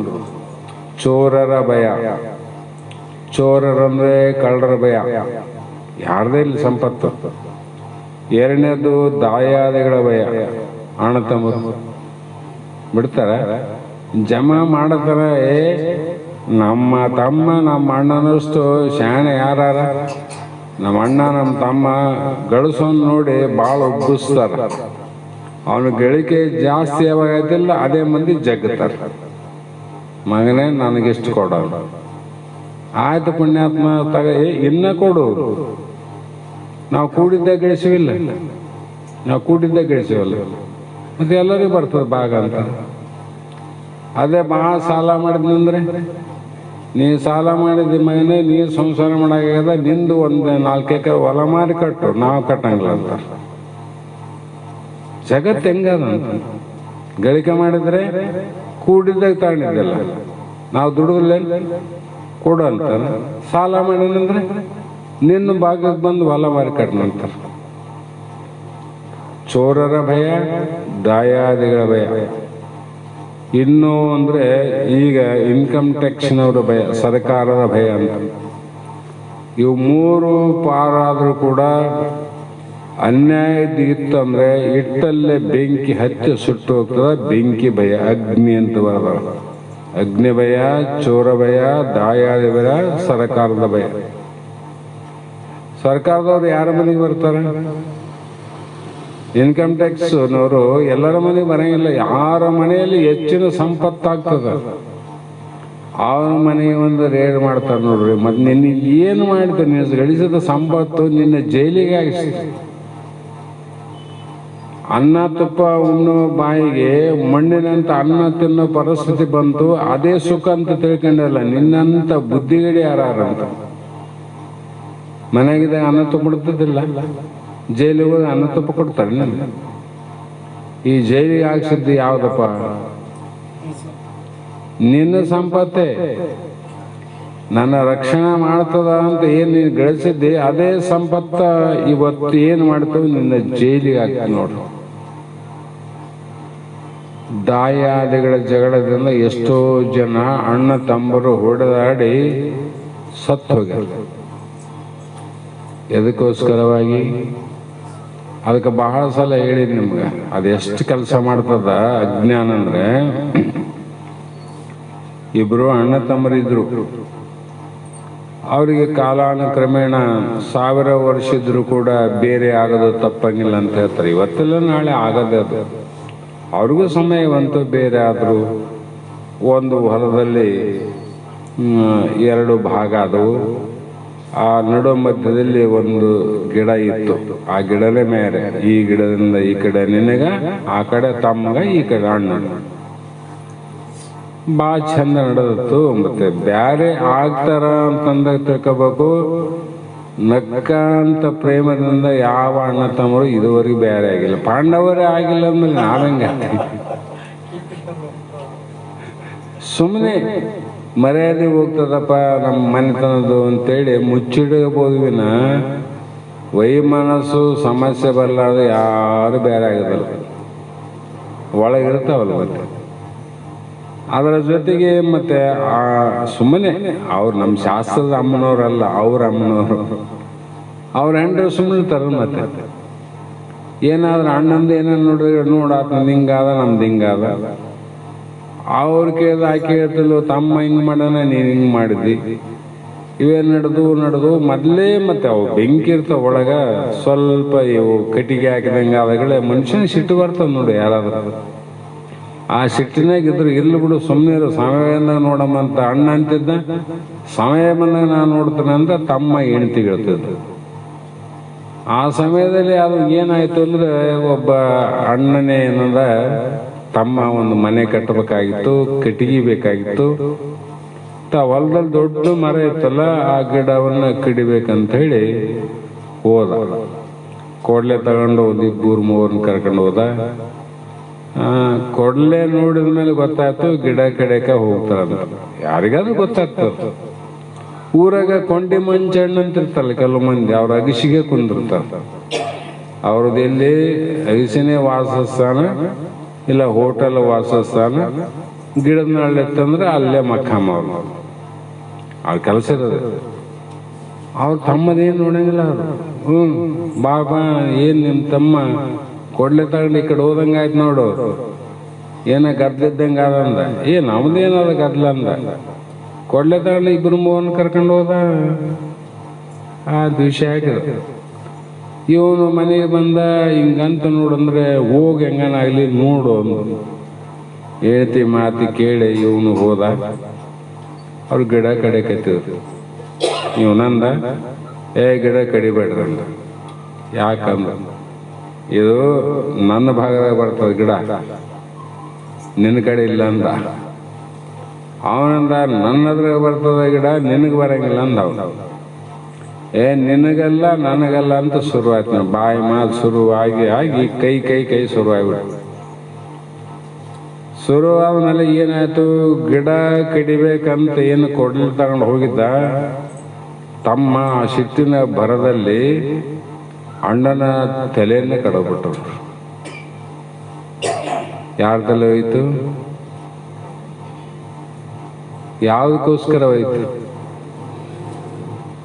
ಗಿಡ ನಂದು ನಿಂದು ಅಂತ ಈ ಸಣ್ಣ ಜಗಳ ಹೋಗಿ ಹೊರಗೆ ಮನಸ್ಸು ಹೋಗಿ ಕಾಮ ಕ್ರೋಧಕ್ಕೆ ಏನಾದ್ರು ಒಯ್ತು ಅಂದ್ರೆ ಏನು ಪರಿಣಾಮ ಆಗ್ತದಂದ್ರೆ ಗಿಡ ಕಡಿಯುವಂತ ಕೊಡಲಿ ತಲೆ ಕಡಿತು. ಕೊಡಲಿನೇ ತಲೆ ಕಡಿತೇನು? ಕೊಡಲಿನೇ ಕಡದಂತಲೇ ಉಪಯೋಗ ಮಾಡೋ ಮನುಷ್ಯ ಏನದ ಅವನ ತಲೆ ಕಡೆಕನು ಬರ್ತದ, ಗಿಡ ಕಡೆಕನು ಬರ್ತದ. ಹಂಗ ನಮ್ಮ ಇಂದ್ರಿಯಗಳಿಂದ ನಾವು ಸುಖವನ್ನು ಪಡೆಯಕ್ಕೆ ಬರ್ತದ, ದುಃಖವನ್ನು ಪಡೆಯಕ್ಕೆ ಬರ್ತದ. ನಮ್ಮ ಮನಸ್ಸನ್ನು ಹೆಂಗ ಬಳಸ್ತೀವಿ, ನಮ್ಮ ಯೋಚನೆಗಳನ್ನು ಹೆಂಗ ಬಳಸ್ತೀವಿ, ನಮ್ಮ ವಿವೇಕ ವಿಚಾರ ನಮ್ಮ ಬುದ್ಧಿ ಯಾವ ರೀತಿ ಬಳಸ್ತೀವಿ, ಆ ಬುದ್ಧಿ ಆ ಮನಸ್ಸೇ ನಮ್ಮ ಆನಂದಕ್ಕೆ ಕಾರಣವಾಗ್ತಾವ. ಅದೇ ಮನ ಬುದ್ಧಿನೇ ಈ ಕಡೆ ಬಳಸಿದ್ರೆ ದುಃಖಕ್ಕೆ ಕಾರಣ ಆಗ್ತವೆ. ಅಂದಾಗ ಇವು ಏನು ಕಟ್ಟವಲ್ಲ ಅಂತ ಅರ್ಥ ಆಯ್ತಲ್ಲ. ಅದಕ್ಕೆ ಕಟ್ಟೋದಂದ್ರೆ ಏನಂದ್ರೆ ಬಳಸೋದು ಅಂತ ಅರ್ಥ. 6 ಕಟ್ಟಿ ಏರಿದವನೇ ಗಟ್ಟಿ ಅಂದ್ರೆ ಇದನ್ನ ಬಳಸುವ ರೀತಿ ನೋಡು, ಯಾವುದನ್ನು ನೋಡು. ನೀನು ಭಗವಂತನ ನೋಡು, ಕಣ್ಣು ಕೊಟ್ಟಾನ, ಭಗವಂತನ ವಿಷಯಗಳನ್ನ ಕಿವಿ ಕೊಟ್ಟನ ಕೇಳು, ಭಗವಂತನ ನಾಮಸ್ಮರಣೆ ಮಾಡು, ಗುರುವಿನ ಮಂತ್ರ ಉಚ್ಚಾರವನ್ನು ಮಾಡು ಅಂತ ಇದಕ್ಕೆ ಕೊಟ್ಟನ. ಈ ಕಡೆ ಬಳಸಿದ್ರೆ ಶಾಂತಿ ಆಗ್ತದ, ಆ ಕಡೆ ಬಳಸಿದ್ರೆ ಕ್ರಾಂತಿ ಆಗ್ತದೆ. ಹಾಗಾಗಿ ಇಲ್ಲಿ ಯಾಕೆ ಇಷ್ಟು ಹೇಳ್ತಾರ ಮಹಾತ್ಮರಂದ್ರೆ, ಪ್ರತಿ ದ್ವಾರದ ಮೇಲೂ ಒಳಗೆ ಬರಕೊಡೋದು ಎಂಬ ಬೋರ್ಡನ್ನು ಹಾಕಿಕೊಂಡಿರ್ತಾನೆ. ಅವನು ವಿಷಯಾದಿಗಳನ್ನ ಈ ಕೆಲವು ಮಂದಿ ಮನೆಗಳಲ್ಲಿ ನಾಯಿಗಳಿವೆ ಎಚ್ಚರಿಕೆ ಅಂತ ಬೋರ್ಡ್ ಹಾಕಿರ್ತಾರ. ನಾಯಿಗಳವ ಎಚ್ಚರಿಕೆ ಅಂತ ಬೋರ್ಡ್ ಹಾಕ್ತಾರಲ್ಲ, ಅಂದ್ರೆ ಆ ಮನೆ ಮುಂದೆ ಹೋದ್ರು ಬಹಳ ಜಾಗೃತ ಆಗಿಬಿಡ್ತಾರ. ನಾಯಿನ ನೋಡಿಲ್ಲ, ಬರೀ ಬೋರ್ಡ್ ಹೇಳ್ಕೊಡ್ತದ, ನಾಯಿ ಯಾವಾಗ ಎಚ್ಚರ ಇರ್ಬೇಕ. ಹೌದಿಲ್ಲ? ಅದರಂತೆ ಇಲ್ಲಿ ವಿವೇಕ ಪುರುಷನು ನೀವು ಒಳಗೆ ಬರಬಾರದು ಅನ್ನುವ ವಿವೇಕ ಅನ್ನುವಂತ ಬೋರ್ಡ್ ಹಾಕಿರ್ತಾನ. ವಿಚಾರ ಮಾಡಿ ಬರ್ರಿ, ವಿಚಾರ ಮಾಡಿ ಬರ್ರಿ. ನಾಯಿಗಳಿವೆ ಅಂತ ಬೋರ್ಡ್ ಹಾಕಿದ್ರೆ ವಿಚಾರ ಮಾಡಿ ಬರ್ರಿ ಅಂತ ಅರ್ಥ ಇಲ್ಲ. ಅದಕ್ಕೆ ವಿಷಯಾದಿಗಳು ಹೇಳ್ತದ, ವಿಚಾರ ಮಾಡಿ ಬರ್ರಿ ಅಂತ ಬುದ್ಧಿ ಹೇಳ್ತದ. ಅಜ್ಞಾನಿಗಳಲ್ಲಿ ಹೋದಂಗೆ ಇಲ್ಲಿಗೆ ಬಂದ್ರೆ ನೀವು ಉಳಿಯಂಗಿಲ್ಲ, ನೀವು ಉಳಿಯಂಗಿಲ್ಲ.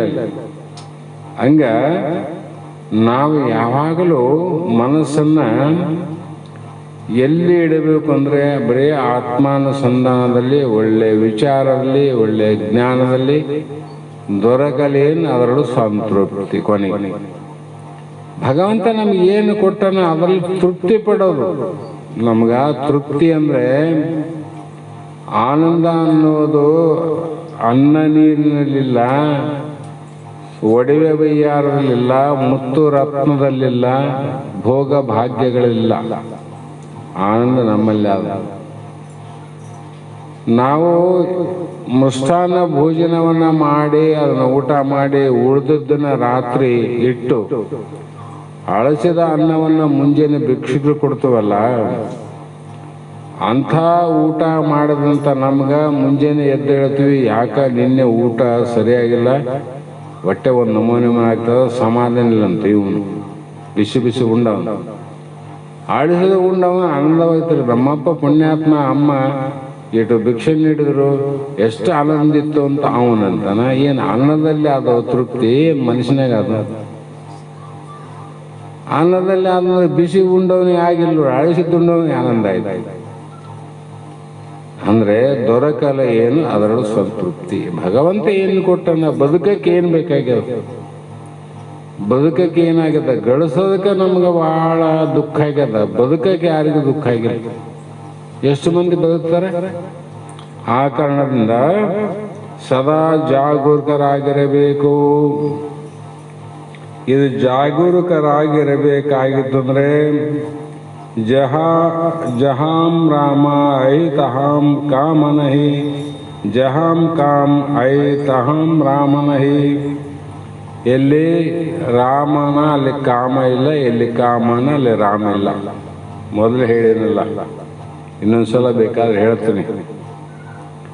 ಯಾವ ರಾಮಾಯಣದಲ್ಲಿ ರಾಮ ಸೀತಾ ರಾವಣನ ಮಧ್ಯದಲ್ಲಿ ಭಾಳ ಹೋಗೋದು ಬೇಡ, ಕಾಡಿನಲ್ಲಿರುವಂಥ ಸಂದರ್ಭದಲ್ಲಿ ಸೀತೆಯನ್ನು ರಾವಣ ಕದ್ದು ಹೋದ. ಒಯ್ದು ಎಲ್ಲಿಟ್ಟ? ಅಶೋಕವನದಲ್ಲಿ. ಶಬ್ದದಲ್ಲಿ ಎಷ್ಟು ಅರ್ಥ ಅದ? ಶೋಕವನ ಬೇರೆ, ಅಶೋಕವನ ಬೇರೆ. ಅಲ್ಲಿ ಬರೇ ಆನಂದವೇ ಆನಂದ, ಏನು ದುಃಖ ಇರಬಾರದು ಅಂಥ ಸ್ಥಳದಲ್ಲಿ ಹೋಗಿ ಸೀತೆಯನ್ನು ಇಟ್ಟ ಮೇಲೆ ತಾನು ಆಕೆಯ ಮೇಲೆ ಮನಸ್ಸಿಟ್ಟಿದ್ದ. ಅದಕ್ಕೆ ಯಾಕೆ ಮನಸ್ಸು ಬಂತು ಅಂದ್ರೆ ಅದಕ್ಕೆ ಹಿಂದೆ ಭಾಳ ಕಥೆ ಅವ, ಅಲ್ಲಿ ಏನು ಹೋಗೋದು ಬೇಡ. ಆಕೆ ಹೇಳಿದ್ಲು, ನೀನು ಎಷ್ಟೇ ಪ್ರಯತ್ನ ಮಾಡಿದರೂ ಕೂಡ ನೀನು ನನ್ನನ್ನು ಮುಟ್ಟಲಿಕ್ಕೆ ಸಾಧ್ಯ ಇಲ್ಲ. ನಿನ್ನನ್ನು ನಾನು ಎಂದೂ ಪ್ರೇಮವನ್ನು ಮಾಡೋದಿಲ್ಲ, ನಿನ್ನನ್ನು ನೋಡೋದಿಲ್ಲ, ನಿನ್ನ ಮುಟ್ಟೋದಿಲ್ಲ, ನಿನ್ನ ಜೊತೆ ಮಾತಾಡೋದಿಲ್ಲ. ಮತ್ತೊಂದನ್ನು ಕೇಳದಂತೆ ಕಿವುಡನ್ನ ಮಾಡಯ್ಯ. ಏ ರಾವಣ, ನೀನು ಎಷ್ಟೇ ಉಪದೇಶ ಮಾಡಿದ್ರು ಕೂಡ ರಾಮನ ಮಾತನ್ನ ಬಿಟ್ಟು ಮತ್ತೆ ಆಹಾರ ಮಾತನ್ನು ನಾ ಕೇಳಂಗಿಲ್ಲ ನೋಡ್ರಿ. ಕೇಳೋದಿಲ್ಲ. ನೋಡು ನನ್ನಂದ ಒಂದ್ಸಲ ನೋಡು, ನಾನು ಎಷ್ಟು ಸುಂದರ ಇದ್ದೀನಿ, ಎಷ್ಟು ಶ್ರೀಮಂತನಿದ್ದೀನಿ, ಒಂದ್ಸಲ ಅದನ್ನು ನೋಡಂದ. ಮತ್ತೊಬ್ಬನನ್ನ ನೋಡದಂತೆ ಕುರುಡನ್ನ ಮಾಡಾಯ್ತಂದೆ.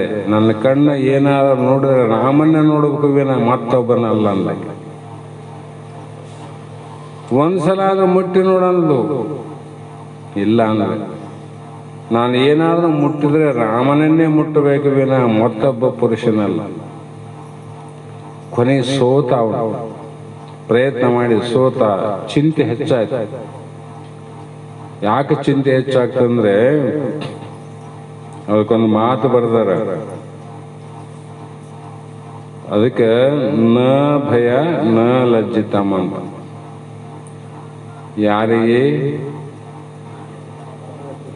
ಯಾರಿಗೆ ಕಾಮದ ಆತುರತೆ ಹೆಚ್ಚಾಗ್ತದ ಅವನಿಗೆ ಭಯನೂ ಇಲ್ಲ, ನಾಚಿಕೆನೂ ಇಲ್ಲ. ಅದು ಮೊರೆ ಬಿಡ್ತದ, ಮರೆಸಿ ಬಿಡ್ತದ, ಅಷ್ಟು ವಿಷಯಾದಿಗಳು. ಆವಾಗ ಆ ಚಿಂತೆಗೆ ಬಹಳ ಚಿಂತೆ ಆಯ್ತು, ಎಲ್ಲ ಪ್ರಯತ್ನ ಮುಗಿದು ಆವಾಗ ಕೊನೆಗೆ ವಿಭೀಷಣನಲ್ಲಿ ಹೋದ. ತಮ್ಮ ವಿಭೀಷಣ, ರಾವಣ ಅಣ್ಣ ವಿಭೀಷಣ ತಮ್ಮ ರಾಮನ ಕಡೆ ವಾಲಿದ. ಯಾಕಂದ್ರೆ ಮಹಾತ್ಮರ ಕಡೆ ಹೋದ್ ನೋಡು, ಜ್ಞಾನಿ ಅದ. ರಾವಣ ಈ ಕಡೆ ಹೋದ.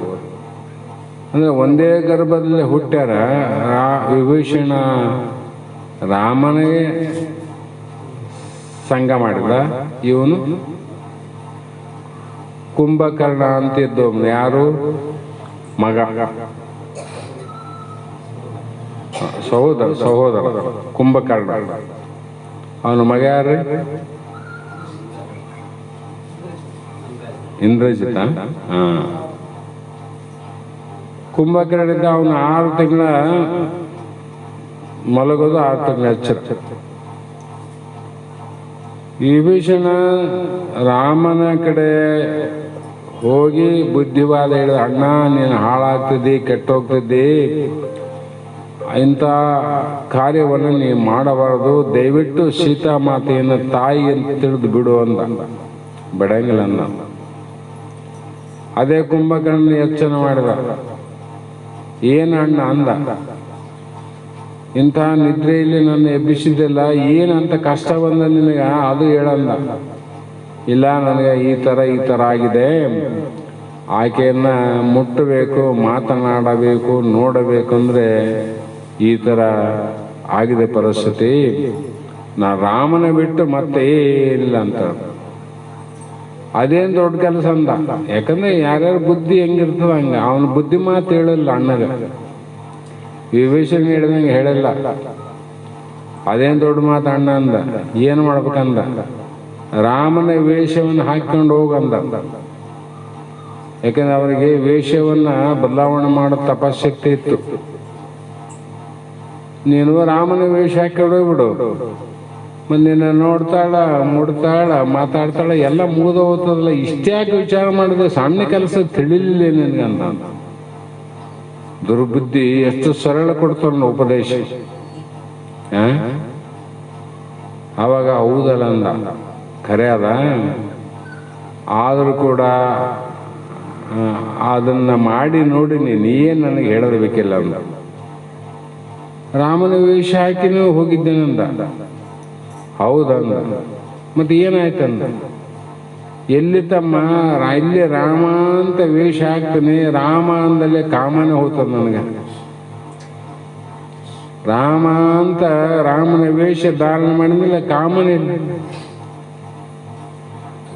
ಅಂದಾಗ ಆಕೆ ಅಲ್ಲಿಗೆ ಹೋಗಿ ಏನ್ ಮಾಡ್ಲ ಅಂದ. ಆಕೆನ್ ತಗೊಂಡು ಏನ್ ಮಾಡ್ಲ, ಎಲ್ಲಿ ರಾಮನ ಅಲ್ಲಿ ಕಾಮ ಇಲ್ಲ, ಎಲ್ಲಿ ಕಾಮ ಅದ ಅಲ್ಲಿ ರಾಮನಿಲ್ಲ ಅಂತ. ನನಗೆ ಯಾರಲ್ಲಿ ದೈವ ಭಕ್ತಿ ಅದ, ಒಳ್ಳೆ ಗುಣಗಳವ, ಒಳ್ಳೆ ನಡೆ ಅವ, ಒಳ್ಳೆ ನುಡಿ ಅವ, ಅಲ್ಲಿ ದುಃಖ ಇಲ್ಲ. ಯಾರಲ್ಲಿ ಇವಿಲ್ಲ ಅವ್ರ ದುಃಖ ತಪ್ಪಲ್ಲ, ಅನುಭವಿಸಬೇಕು. ಹಾಗಾಗಿ ಇಲ್ಲಿ ಕೂಡ ಮಹಾತ್ಮರು ಹೃದಯ ಎಂಬ ಒಂದೇ ಪೀಠದಲ್ಲಿ ಇಬ್ಬರಿಗೆ ಸ್ಥಳವಿಲ್ಲ. ಒಂದು ನೇಮ ಅದ ವೈಜ್ಞಾನಿಕವಾಗಿ. ಒಂದೇ ಸಮಯದಲ್ಲಿ ಏಕಕಾಲದಲ್ಲಿ ಎರಡು ವಸ್ತುಗಳು ಒಂದೇ ಜಾಗದಲ್ಲಿ ಇರಲಿಕ್ಕೆ ಸಾಧ್ಯ ಇಲ್ಲ.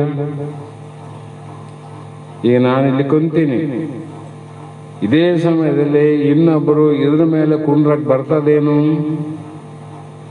ನಾನು ಎದ್ದು ಮೇಲೆ ಬರ್ಬೋದು. ಇನ್ನೊಬ್ರು ನೀವು ಕುಂತೀರಿ, ಇನ್ನೊಬ್ಬರು ಬಂದು ಇಲ್ಲೇ ಕೂಡಂದ್ರೆ ಕೂಡಕ್ ಬರ್ತದೆ. ಇದು ಎದ್ದ ಮೇಲೆ ಆತ ಕೂಡ್ಬೋದು. ಅಂದ್ರೆ ಒಂದೇ ಸ್ಥಳದಲ್ಲಿ ಏಕಕಾಲದಲ್ಲಿ ಎರಡು ವಸ್ತುಗಳು ಒಂದು ಜಾಗದಲ್ಲಿ ಇದಕ್ಕೆ ಬರೋದಿಲ್ಲ. ಇದು ಸಿದ್ಧಾಂತ, ಸೈದ್ಧಾಂತಿಕ ಆದ, ಅನುಭವನ ಆದ, ವೈಜ್ಞಾನಿಕ ಆದ. ಅದರಂತೆ ಇಲ್ಲಿಯೂ ಕೂಡ ರಾಮನಂದ್ರೆ ಏನು ಅಂತ ಅರ್ಥ ಮಾಡಿದ್ರೆ, ರಾಮನಿದ್ದಲ್ಲಿ ಕಾಮ ಇಲ್ಲ, ಕಾಮನಿದ್ದಲ್ಲಿ ಲಾಮನಿಲ್ಲ. ಲಕ್ಷಾರ್ಥಕ್ಕೆ ಹೋಗಿ ವಿಚಾರ ಮಾಡಿದಾಗ ರಾಮ ಅಂತಂದ್ರೆ ಬ್ರಹ್ಮಾಕಾರ ವೃತ್ತಿ. ರಾಮ ಅಂದ್ರೇನು? ಬ್ರಹ್ಮ ಆಕಾರ ವೃತ್ತಿ. ಇನ್ನೊಂದು ಕಾಮ ಅಂದ್ರೆ ವಿಷಯ ಆಕಾರ ವೃತ್ತಿ. ಇಷ್ಟೇ ತಿಳ್ಕ. ಬ್ರಹ್ಮಾಕಾರ ವೃತ್ತಿಲಿದ್ದಾಗ ರಾಮ, ಬ್ರಹ್ಮನ ಆಕಾರ ವೃತ್ತಿ ಇದ್ದಾಗ ನೀ ಎಲ್ಲಿ ಕಾಮ ಅದ? ನನಗೆ ಬೇಕಿಲ್ಲ, ಬೇಡಿಲ್ಲ, ಇನ್ನೊಂದಿಲ್ಲ, ಮತ್ತೊಂದಿಲ್ಲ. ತಾನೇ ತಾನಾದಂತ ಪರಮಾನಂದದಲ್ಲಿ ತೇಲಾಡುವಂತ ವ್ಯಕ್ತಿಗೆ ಹೊರಗಡೆ ಯಾವುದಾದ ಆನಂದ ಅಪೇಕ್ಷೆ ಅದನಲ್ಲಿ ಅಂದ್ರೆ ಆ ವೃತ್ತಿ ಹೋದಾಗ ಮಾತ್ರ ವಿಷಯಾಕಾರ ವೃತ್ತಿಯನ್ನು ಬಿಡಕ್ ಬರ್ತದ ಎಚ್ಚರ.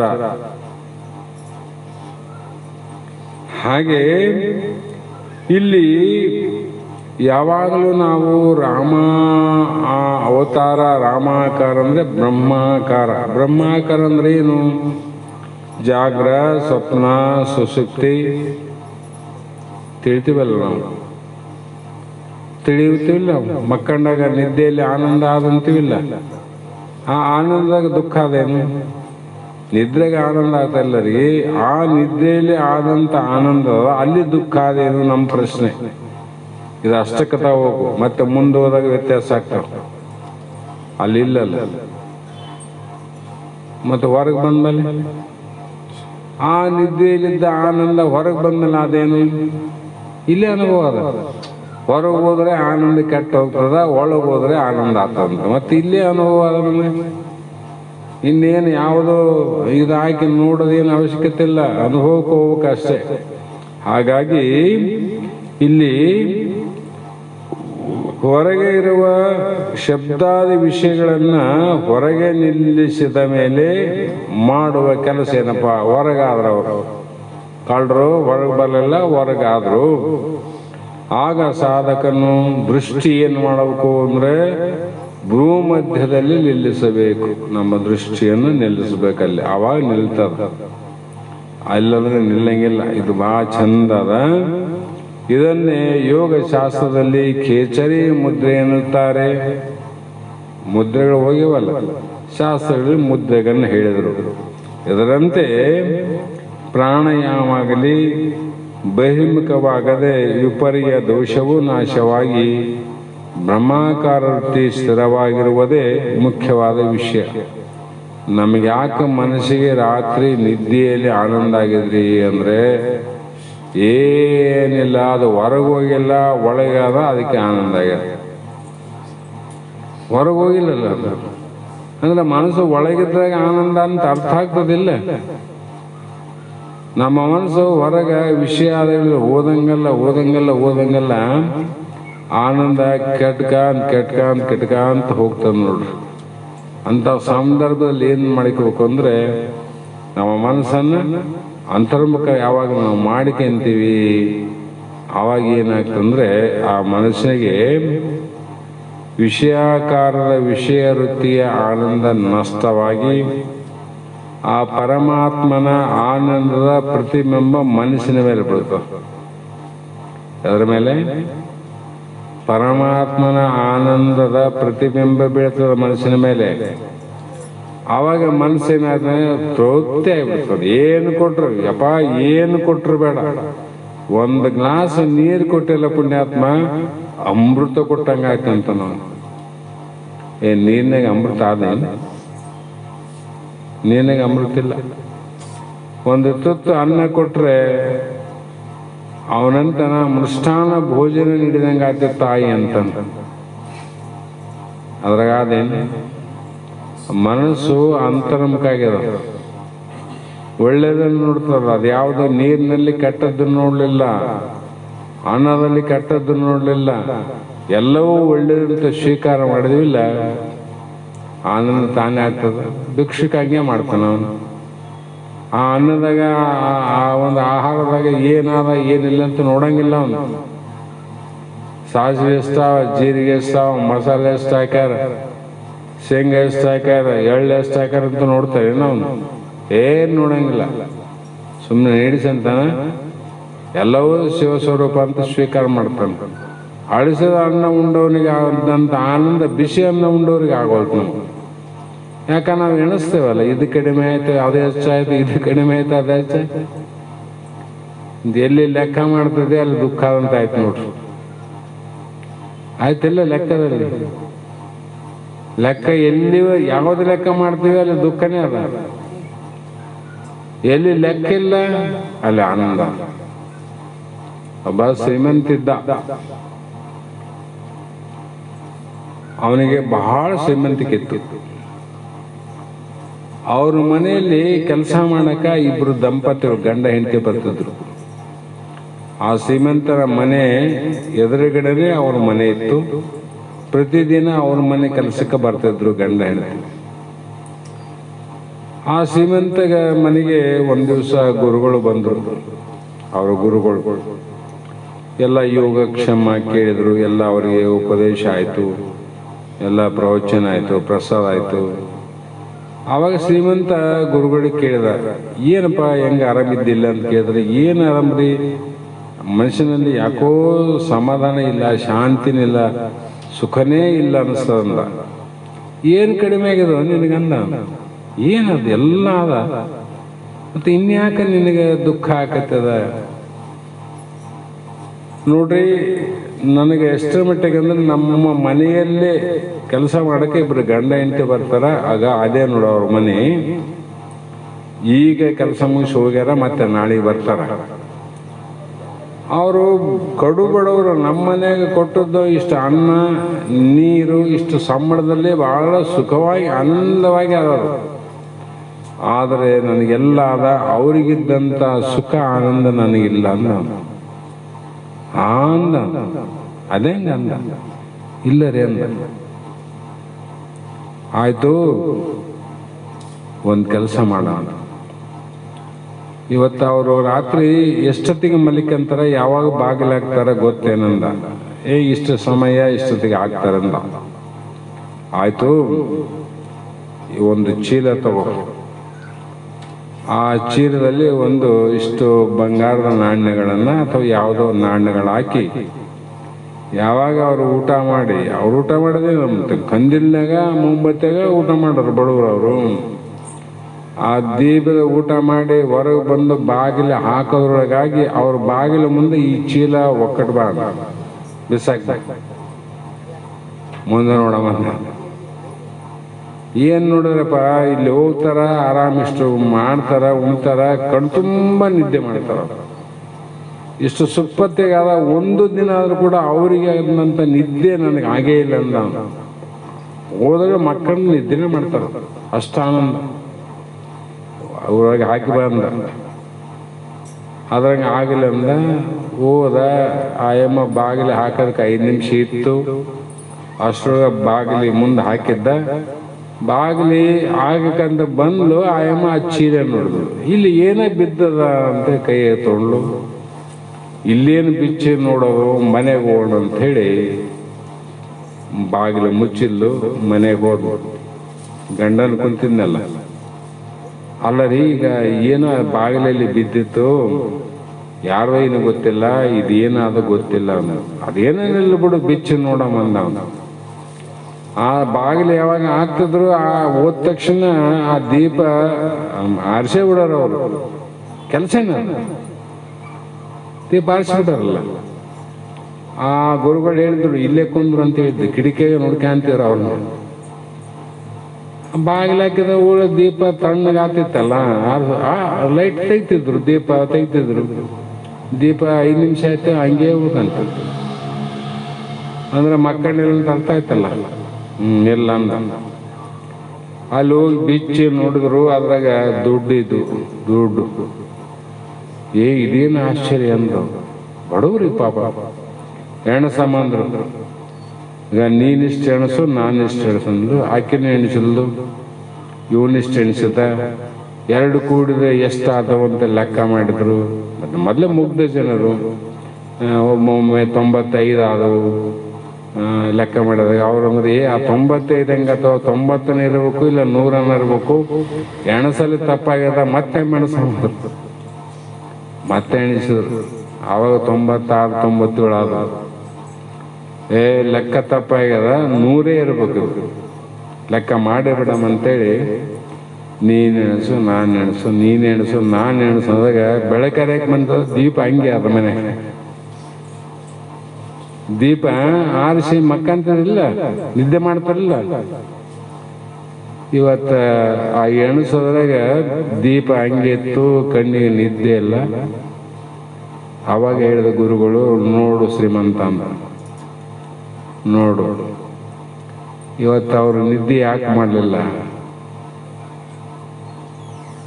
ಅವರು ನಿದ್ದೆ ಯಾಕೆ ಮಾಡಲಿಲ್ಲ? ಎಂದು ಆರಾಮ್ ರಾಜರಾಗಿ ಕುಟುಂಬ ನಿದ್ದೆ ಮಾಡಿ ಆನಂದ ಪಡ್ತಕ್ಕಂಥ ವ್ಯಕ್ತಿಗಳು ಇವತ್ತು ಕಣ್ಣಿಗೆ ಎಣ್ಣೆ ಹಾಕೊಂಡು ಎಚ್ಚರ ಅಂದ್ರೆ ಅವ್ರಿಗೆ ನಿದ್ದೆ ಬರಲಾರ್ದಂಗೆ ಮಾಡಿದ್ದೆ ಯಾವುದು ಅಂದ್ರೆ ಇದೇ ದುಡ್ಡು ನೋಡಂದ. ಈ ದುಡ್ಡಲ್ಲ, ಇದೇ ಕಾರಣ. ಅಷ್ಟಕ್ಕೆ ಇಷ್ಟು ಮಾಡ್ಯದ, ಇಷ್ಟೆಲ್ಲ ಇದ್ದಾಗ ನಿನಗಾಗ ನಿದ್ದೆ ಬರ್ತದ ಕೋಡಿ ಅಂದ. ಅಷ್ಟಿದ್ದ ಇಷ್ಟ ಆಗ್ಯದ, ನಿನಗ ನಿದ್ದೆ ಬರ್ತದಪ್ಪ. ಇರ್ಲಿ, ಮನೆ ತುಂಬಿರ್ಲಿ, ಆದ್ರೆ ಇವ್ಯಾವ ಶಾಶ್ವತ ಅಲ್ಲ, ಯಾವ ಶಾಶ್ವತ ಅಲ್ಲ ಅಂತ ನೀನು ವಿಚಾರ ಮಾಡು. ಮನಸ್ಸಿಗೆ ಸಮಾಧಾನ ಆಗ್ತದ. ಇದೇ ನಿಮ್ಮನ್ನ ಸಮಾಧಾನ ಮಾಡಲಾರ್ದ, ಆನಂದ ಕೊಡ್ಲಾರ್ದು ಯಾವುದಂದ್ರೆ ಇವೇ ನೋಡು ವಿಷಯಗಳು. ಇವುಗಳಿಂದ ನಿದ್ದೆ ಬಂದಿಲ್ಲ ಪಾಪ. ಅವು ಇದ್ದಿಲ್ಲ, ನಿದ್ದೆ ಮಾಡಿದದ್ದು ಕಣ್ ತುಂಬ. ಹೋಗಿ ಹಾಕಿದೆ, ಅವು ನಿದ್ದೆ ಕಡಿಸಿದವು ಅಂತ ಹೇಳಿದಂಗ ಪ್ರತಿಯೊಂದು ವಿಚಾರಗಳನ್ನ, ಪ್ರತಿಯೊಂದು ವಿಷಯಗಳನ್ನ ಇದೇ ರೀತಿ ಅರ್ಥ ಮಾಡಬೇಕು. ಒಂದೇ ಅಂತ ತಿಳ್ಕೋಬಾರದು. ಈ ರೀತಿಯಾಗಿ ಶ್ರೀಕೃಷ್ಣ ಭಗವಂತ ಅರ್ಜುನನ ನಿಮಿತ್ತ ಮಾಡಿಕೊಂಡು ನಮ್ಮೆಲ್ಲರಿಗೂ ಉಪದೇಶ ಮಾಡಿದಂತಿದ್ದು. ಅರ್ಜುನಿಗೆ ಹೋಗಬಾರದು, ಅರ್ಜುನನಿಗೆ ಅಂತ ತಿಳ್ಕೋಬಾರದು. ನಮ್ಮೆಲ್ಲರಿಗೂ ಉಪದೇಶ ಮಾಡ್ತಕ್ಕಂಥ ವಾಕ್ಯ ಅಂತಕ್ಕಂಥ ಮಾತನ್ನ ತಿಳ್ಕೊಂಡು ಇವತ್ತಿನ ಶಾಸ್ತ್ರದ ಪುಷ್ಪಗಳನ್ನು ಗುರುಪಾದಕ್ಕೆ ಸಮರ್ಪಿಸಿ ಎಲ್ಲರೂ ಧನ್ಯರಾಗೋಣ ಅನ್ನೋ ಮಾತನ್ನು ಹೇಳಿ, ಮತ್ತು ಇವತ್ತು ಬಹಳ ಜನ ನಮ್ಮೆಲ್ಲ ಶಿಷ್ಯ ವರ್ಗದವರು, ಭಕ್ತರು ಬೇರೆ ಬೇರೆ ಗ್ರಾಮಗಳಿಂದ ಬಂದ. ಇದು ನಮ್ಮ ಒಂದು ಮಠದಲ್ಲೇ ಭಾಳ ವಿಶೇಷ. ಬಹಳ ಜನ ಗುರು ಶಿಷ್ಯರ ಸಂಪ್ರದಾಯದಲ್ಲಿ ಗುರುವೆಲ್ಲೋ ಶಿಷ್ಯೆಲ್ಲೋ ನಾನೆಲ್ಲೋ ನೀನೆಲ್ಲೋ ಅಂತ ಇರುವಂಥ ಸಂದರ್ಭದಲ್ಲಿ ತಾವೆಲ್ಲರೂ ಕೂಡ ಒಂದು ಅಪೇಕ್ಷೆಯನ್ನಿಟ್ಟುಕೊಂಡು, ಒಂದು ನಿಯಮವನ್ನಿಟ್ಟುಕೊಂಡು ಗುರು ದರ್ಶನವಾಗಲಿ ಅವರ ಪರಿಶೀಲನವಾಗಲಿ 4 ಗುರು ವಾಕ್ಯವನ್ನು ಕೇಳಿ ಧನ್ಯರಾಗಬೇಕನ್ನೋ ಇಚ್ಛೆ ಅದಲ್ಲ. ಈ ಇಚ್ಛೆಯೇ ನಿಮ್ಮನ್ನು ಇಲ್ಲಿ ಕರ್ಕೊಂಬಂದದ. ನಿಮ್ಮನ್ನ ಆಟೋದಾಗ ಬಂದಿರ್ಬೋದು, ಆಟೋ ಕರ್ಕೊಂಬಂದಿಲ್ಲ, ಮನಸ್ಸು ಮಾಡಿದಕ್ಕೆ ಆಟೋದಾಗ ಕುಂತೀರಿ. ನೀವು ಮನಸ್ಸು ಮಾಡಿದ್ರೆ ಆಟೋ ಏನು ಮಾಡ್ತಾರೆ ಅಂದಾಗ ಇಂಥ ಒಂದು ಸದ್ಬುದ್ಧಿಯನ್ನು ಸದ್ಗುರು ಬಸವಾನಂದ ಮಹಾಸ್ವಾಮಿಗಳು, ಸಿದ್ಧಾರೂಢರು ನಮಗೂ ನಿಮಗೂ ದಯಪಾಲಿಸಿ ಅಂತಕ್ಕಂಥ ಮಾತನ್ನು ಹೇಳ್ತಾ, ಮುಂದೆ ಯಾರು ಕಾಯಿ ತಂದರು ಯಾರು ಬರ್ರಿ ಮುಂದೆ ಬರ್ರಿ, ಕಾಯಿ ತಂದರು ಕಾಯಿ ಹಿಡಿದು ನೀವೇ ಮಂಗನ ಮಾಡ್ರಿ. ಯಾರ್ಯಾರು ಕಾಯಿ ತಂದ್ರೆ ಬರ್ರಿ. ಕಾಯಿ ಯಾರ್ಯಾರು ತಂದ್ರಮ್ಮ ಕುಂತಲ್ಲೇ ಅಂದ್ರಿ ಹಂಗೆ. ಶಿವಾಯ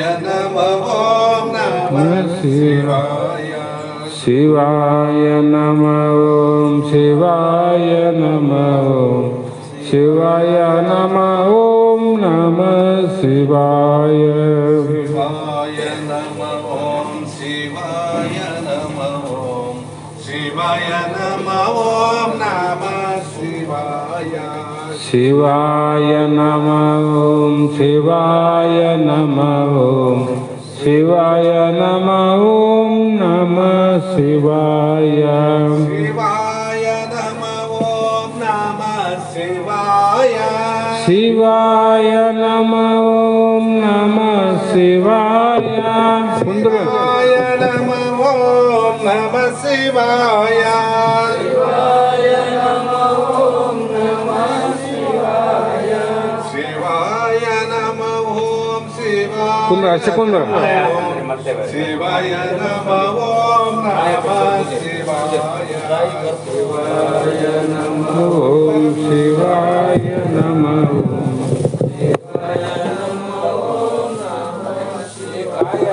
ಶಿವಾಯ ನಮ ಓಂ ಶಿವಾಯ ನಮ ಓಂ ಶಿವಾಯ ನಮ ಓಂ ನಮ ಶಿವಾಯ. ಶಿವಾಯ ನಮ ಓಂ ನಮ ಶಿವಾಯ. ಶಿವಾಯ ನಮ ಓಂ ಶಿವಾಯ ನಮ ಓಂ ಶಿವಾಯ ನಮ ಓಂ ನಮ ಶಿವಾಯ. ಶಿವಾಯ ನಮ ಓಂ ಶಿವಾಯ ನಮ ಓಂ ಶಿವಾಯ ನಮ ಓಂ ನಮ ಶಿವಾಯ. ಶಿವಾಯ ನಮ ಓಂ ಶಿವಾಯ ನಮ ಓಂ ಶಿವಾಯ ನಮ ಓಂ ಶಿವಾಯ ನಮ ಓಂ ಶಿವಾಯ ನಮ ಓಂ ನಮ ಶಿವಾಯ. ಶಿವಾಯ ನಮ ಓಂ ನಮ ಶಿವಾಯ. ಹರ ಬಂದ ಶಿವ ಬಂದ ಗುರು ಬಂದ ಮನಿಗೆ, ಗುರುವೇ ಸಿದ್ಧಾರೂಢತ ಬಂದ ಮನಿಗೆ.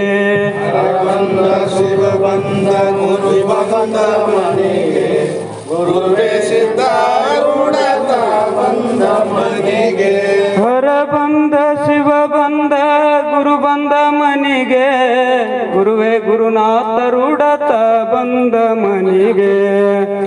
ಬಂದ ಶಿವ ಬಂದ ಗುರು ಬಂದ ಮನಿಗೆ, ಗುರುವೇ ಗುರುನಾಥ ರೂಢತ ಬಂದ ಮನೆಗೆ.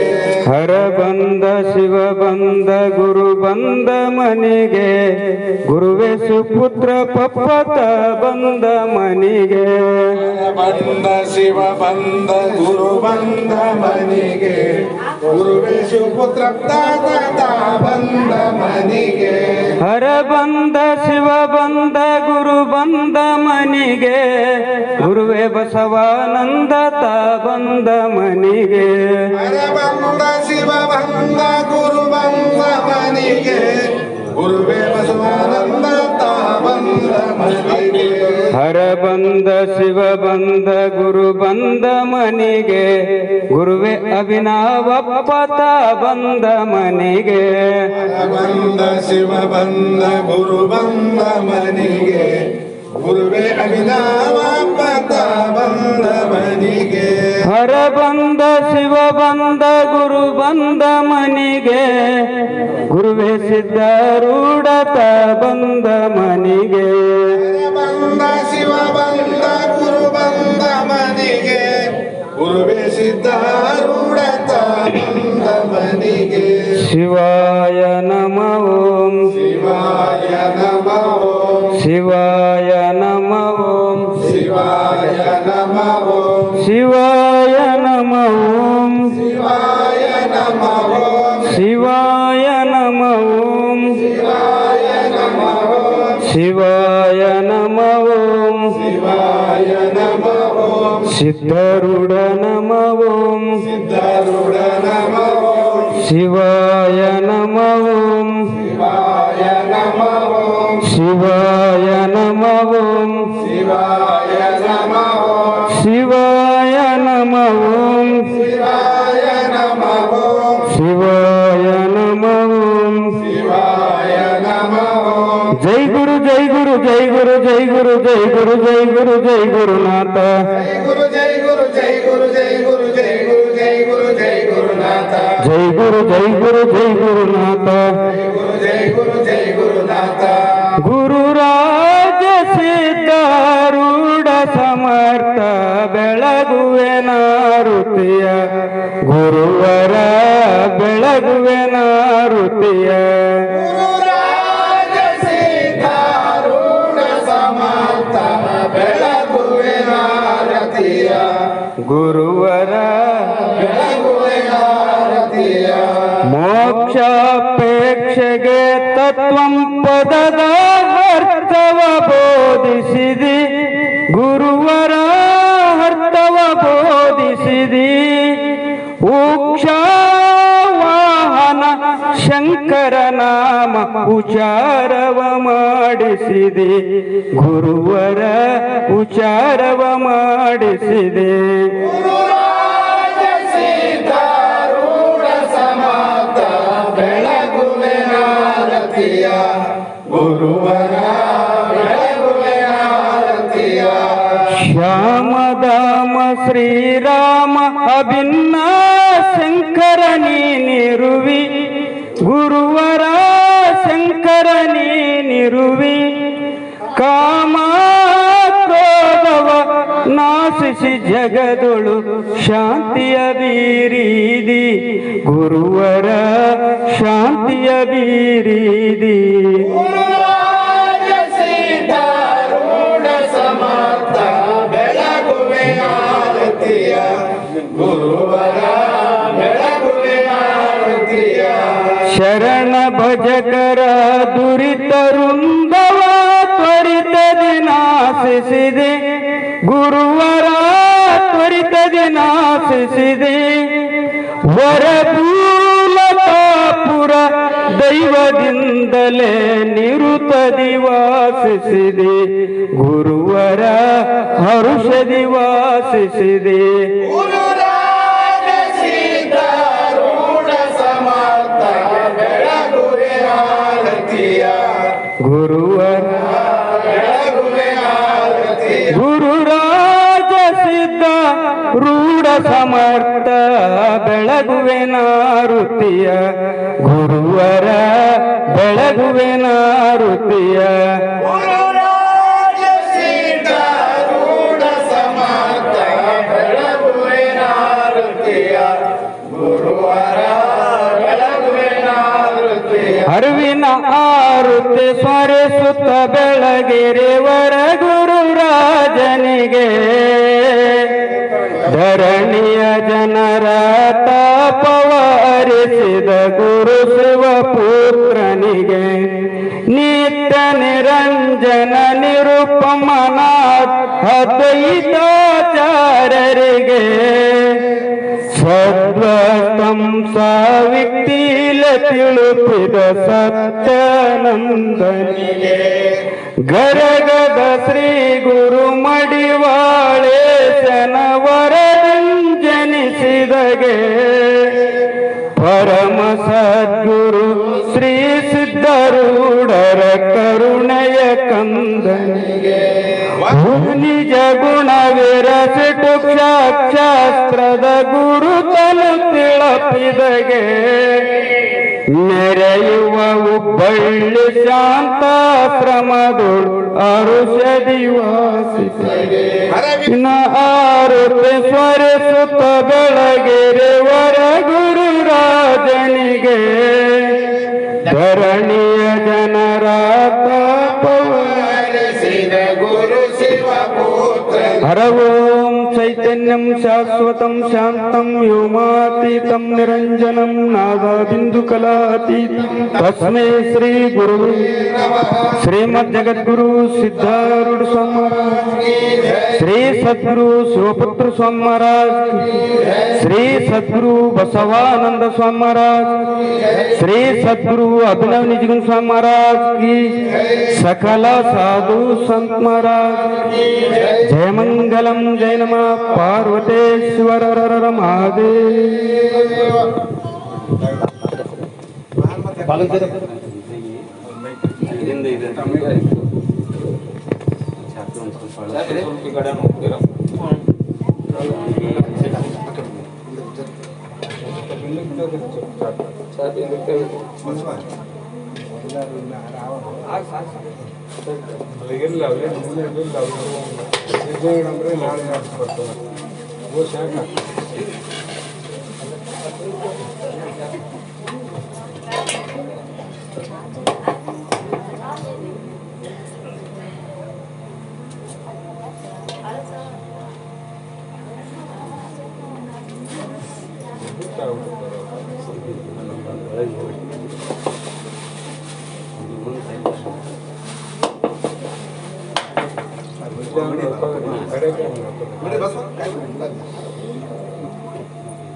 ಎಲ್ಲರಲ್ಲಿ ಒಂದು ಸೂಚನೆ,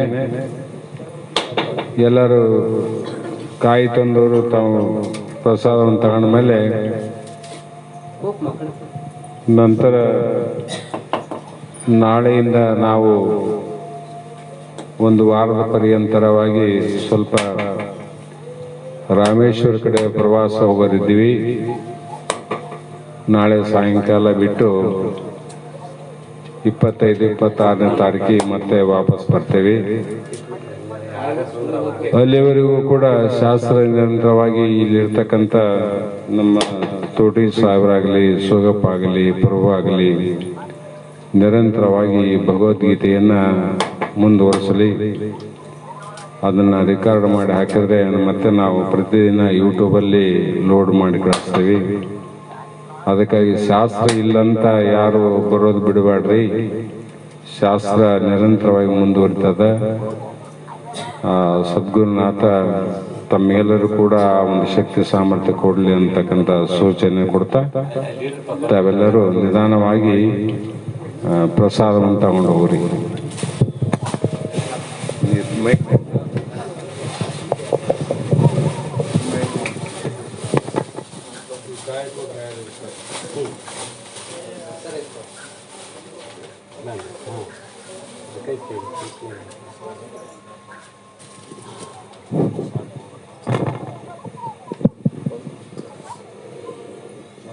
ಮೊಬೈಲ್